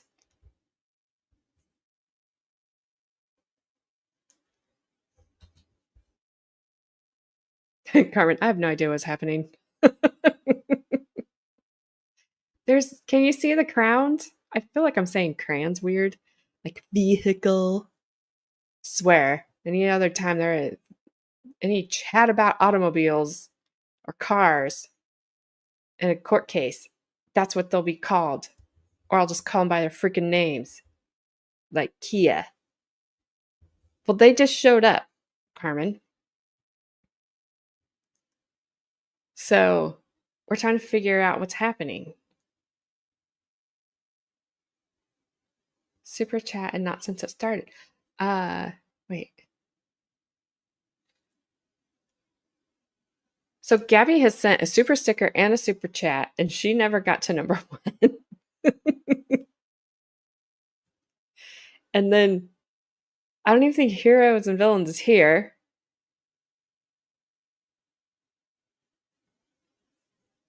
And Gabby keeps chatting, and she doesn't have anything.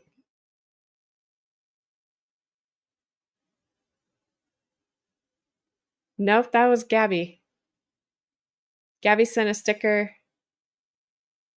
I only have one from Zach White earlier, Gabby, and 2 from Gabby, and then Bri gifted a membership to you. So that's all I have. Carmen's like, I'm not figuring anything else out today.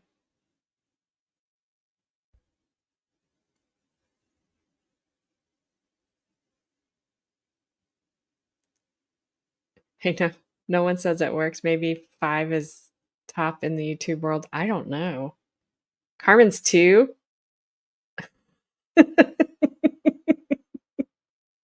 And Gabby has nothing? That doesn't make sense. I can hear Gabby now. There's some words. They only have 4 letters and one starts with F.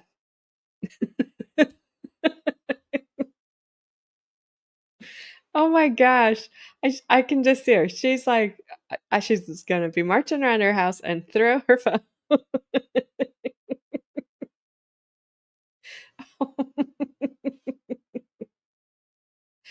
Okay. Well, I don't know how you became number. Wait, Carmen's number 2. She moved Bad Duck to number 3. Oh my gosh. Gabby is 5, but Gabby has no number. Who's 4?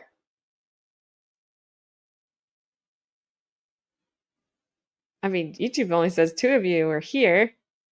So that's okay. It does that to me all the time. It's like, nobody's watching. Yes, there is. You've never moved. Yeah, that's weird. It'll be like, we're working out the kinks.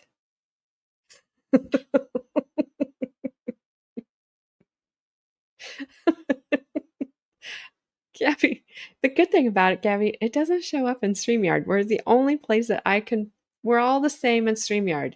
That's the only place I have to pull up comments, and y'all look the same. All equal. There's no crowns. No crown royal over in StreamYard. Not yet. Not yet. Oh my goodness. I don't understand how Gabby's nothing. There's a peanut, Carmen, because it's the meanest thing you can think to do at the moment. But whatever I say doesn't matter because tomorrow is Grandma's house, and that's the only thing that matters for me. Here, it's like, okay, we're just trying to figure this out. Is Grandma not streaming tonight? It's Wednesday.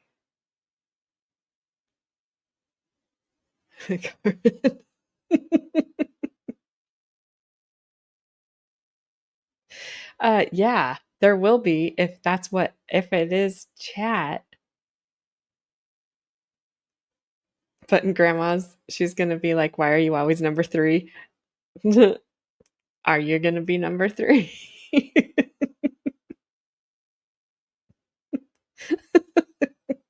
In a world gone mad, multicolored crowns are distributed without rhyme or reason.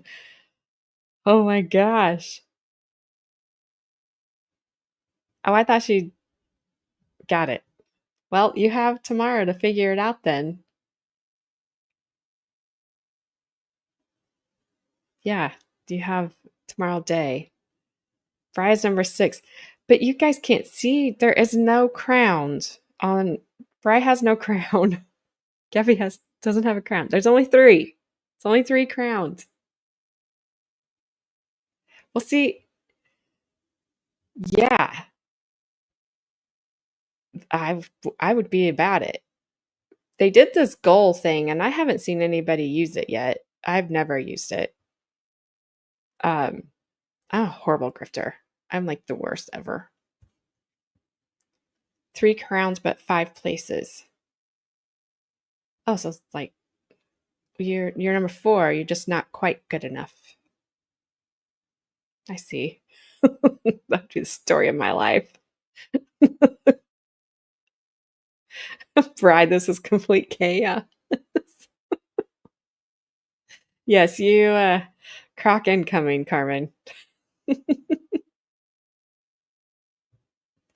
These don't feel like they are. I thought we all got trophies. And that is true. But I thought we switched to like where everyone gets a trophy. Doesn't matter. Good, bad, win, lose. Zach is 10. Flashman's like, look at me. I'm number one. I'm number one. I'm just gonna keep sending stuff.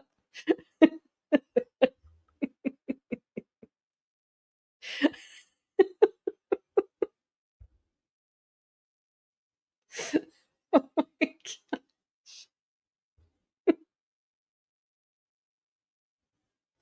I don't know, but it's hilarious.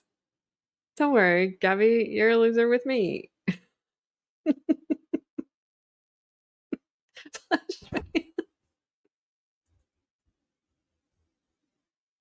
Even I can tell this is not fair.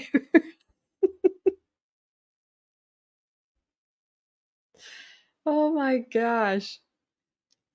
Gabby, how are you not knocking somebody off?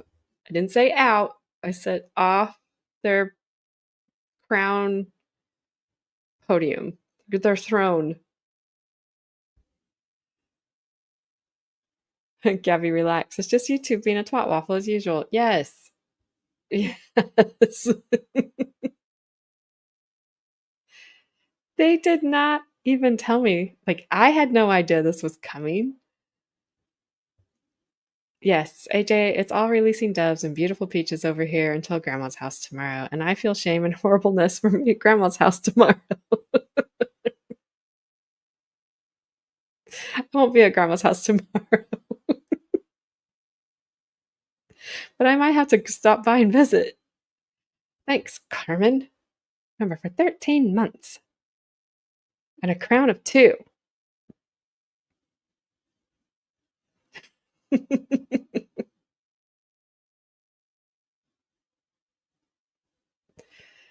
Carmen, you still suck according to YouTube because you don't even have a purple crown. I thought she did have a purple crown. I thought she had a number 2. I thought she was number 2.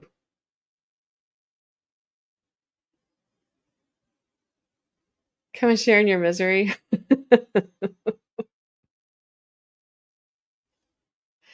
Wait, Carmen, say something. Because if you don't have number 2, I don't know who does. And it's not Gabby.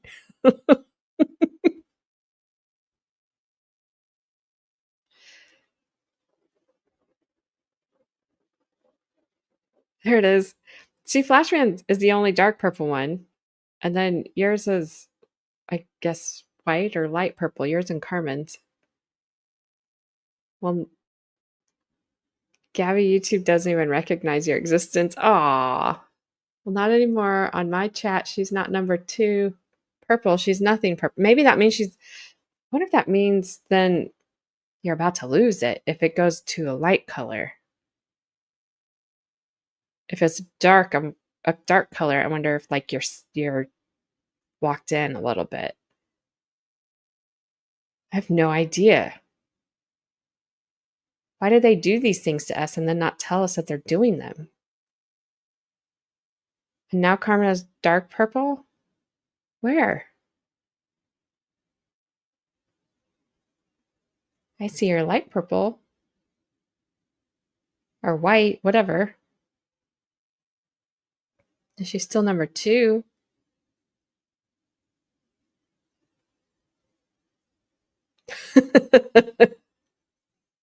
Well, maybe we all did, and we just don't know it. It was those special brownie thingies. Oh, she sent me another picture. Huh. That's so weird. All right, so it is like a dark purple and a light purple. At least on Gabby's phone. Huh. I don't know. So weird. I don't even know what to do with it. All right. Well, I can't wait to see this tomorrow in action when everybody is up and streaming the retrial with all I don't know how Gabby got 5.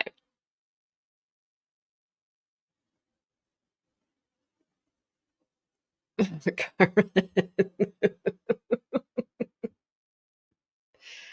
Thanks for the, is that a mustache? Super sticker. Thanks, Carmen. Yeah, Gabby already tried this and now she has no numbers. Or she has no crown, no numbers. I tell you what this is, mayhem, absolute mayhem. This is going to create a in YouTube world live chat, not good for anyone.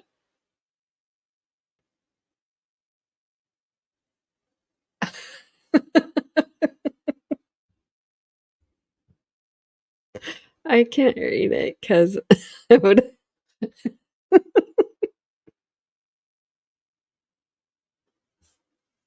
That is so funny. Huh, it reminds me of a joke I heard earlier today, but I can't tell it. But it was funny. Flashman's on it. Number 1 is on it. Number 1.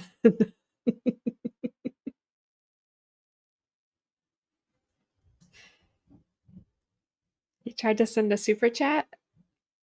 I don't have it. Yeah. Give you back your money. I don't have any. Get F number 1.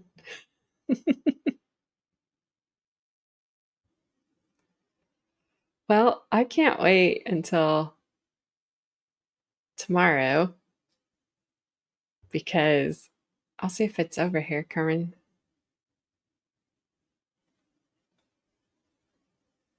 All right, so there's 6. But there's, okay. What's this question mark say?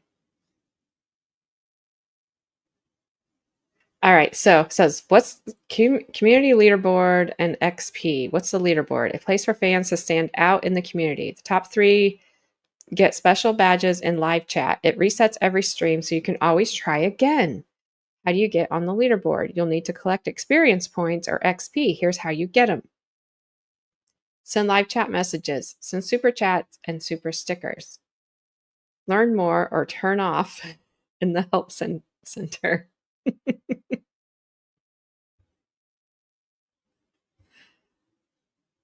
There, now y'all know.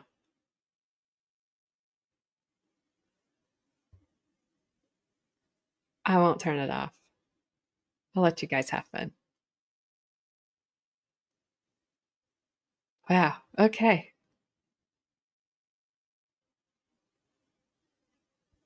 Well, so super chats work, super stickers work, but not if you're Gabby.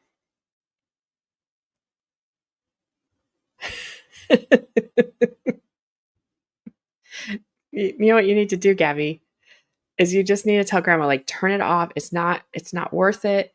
The little kids are going to get in fights over it. And just, she can't get super chats anyway, right?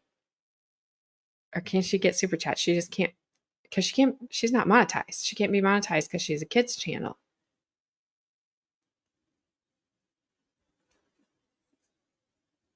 So just tell grandma, like, just turn it off. Just turn it off. I'm not turning it off. No way.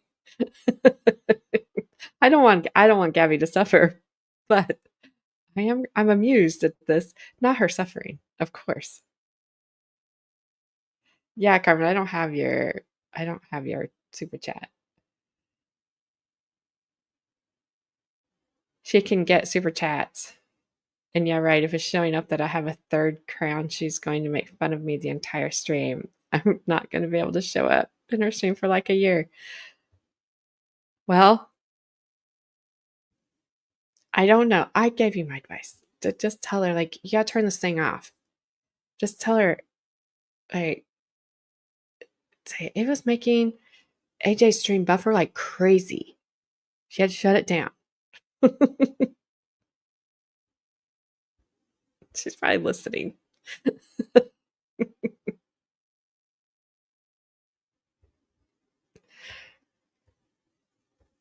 All right. Well, Gabby, you will have a fresh chance tomorrow night. Um,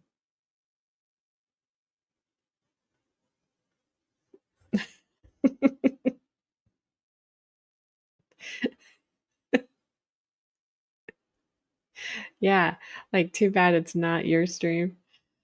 You wouldn't leave me. But you'll have a fresh start tomorrow. And you can chat and chat and chat. And you should get points for all the stuff that you put in early. Don't you agree? Oh my gosh.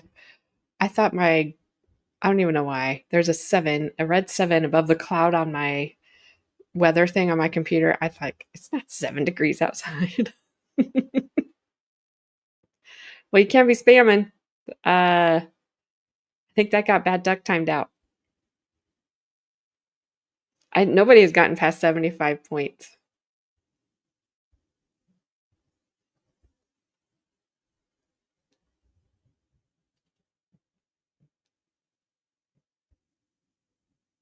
Why do they call it PMS? Because mad cow disease is already taken.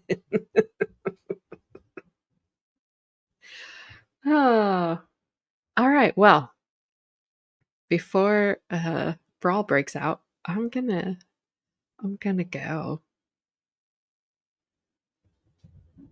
I think my other half is home, and I might actually get to talk to him for 5 whole minutes, which is 5 more minutes than I got to talk to him yesterday. So, strangers in the night. It's like, I think I know you. Maybe, not sure. So, all right, guys. Well, you're gonna get your speech ready for why you can't join Grandma's trivia stream tomorrow night. I will wish you luck because you'll be there. You will be there.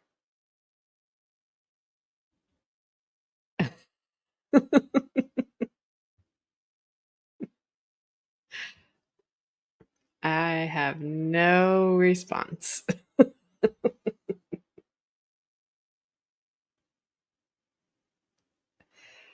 Oh my goodness. All right. Well, this was fun. And oh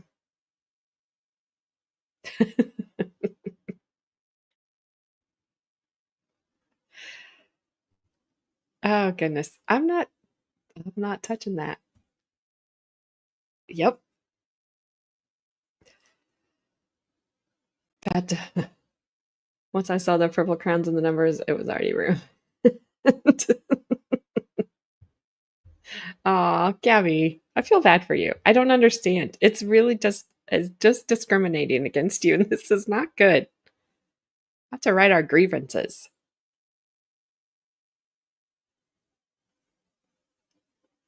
No. Alrighty. So tomorrow night at 5:30,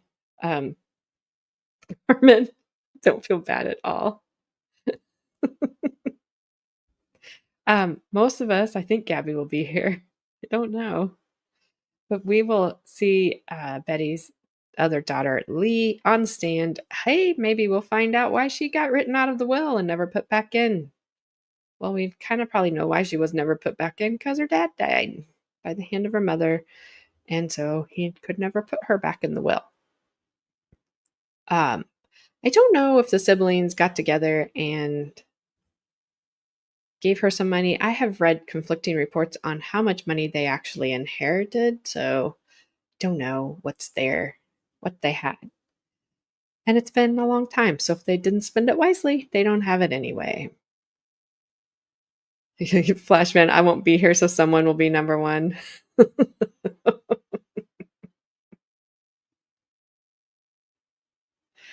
Oh my goodness. All right. I'll see you guys all tomorrow. All of you. Gabby. All of you. You hear me? You hear me? I'm looking up at my camera right now. Do you hear me? Only top 3 will get in. Yeah, there's gonna be like a bouncer at the door. Ooh, bad duck. Knocked off flash fan. Went from 3 to 1. Huh. Ooh, Carmen went to 2 to 3. See? All right. Well, a little healthy competition's okay. And on that note, I'm out.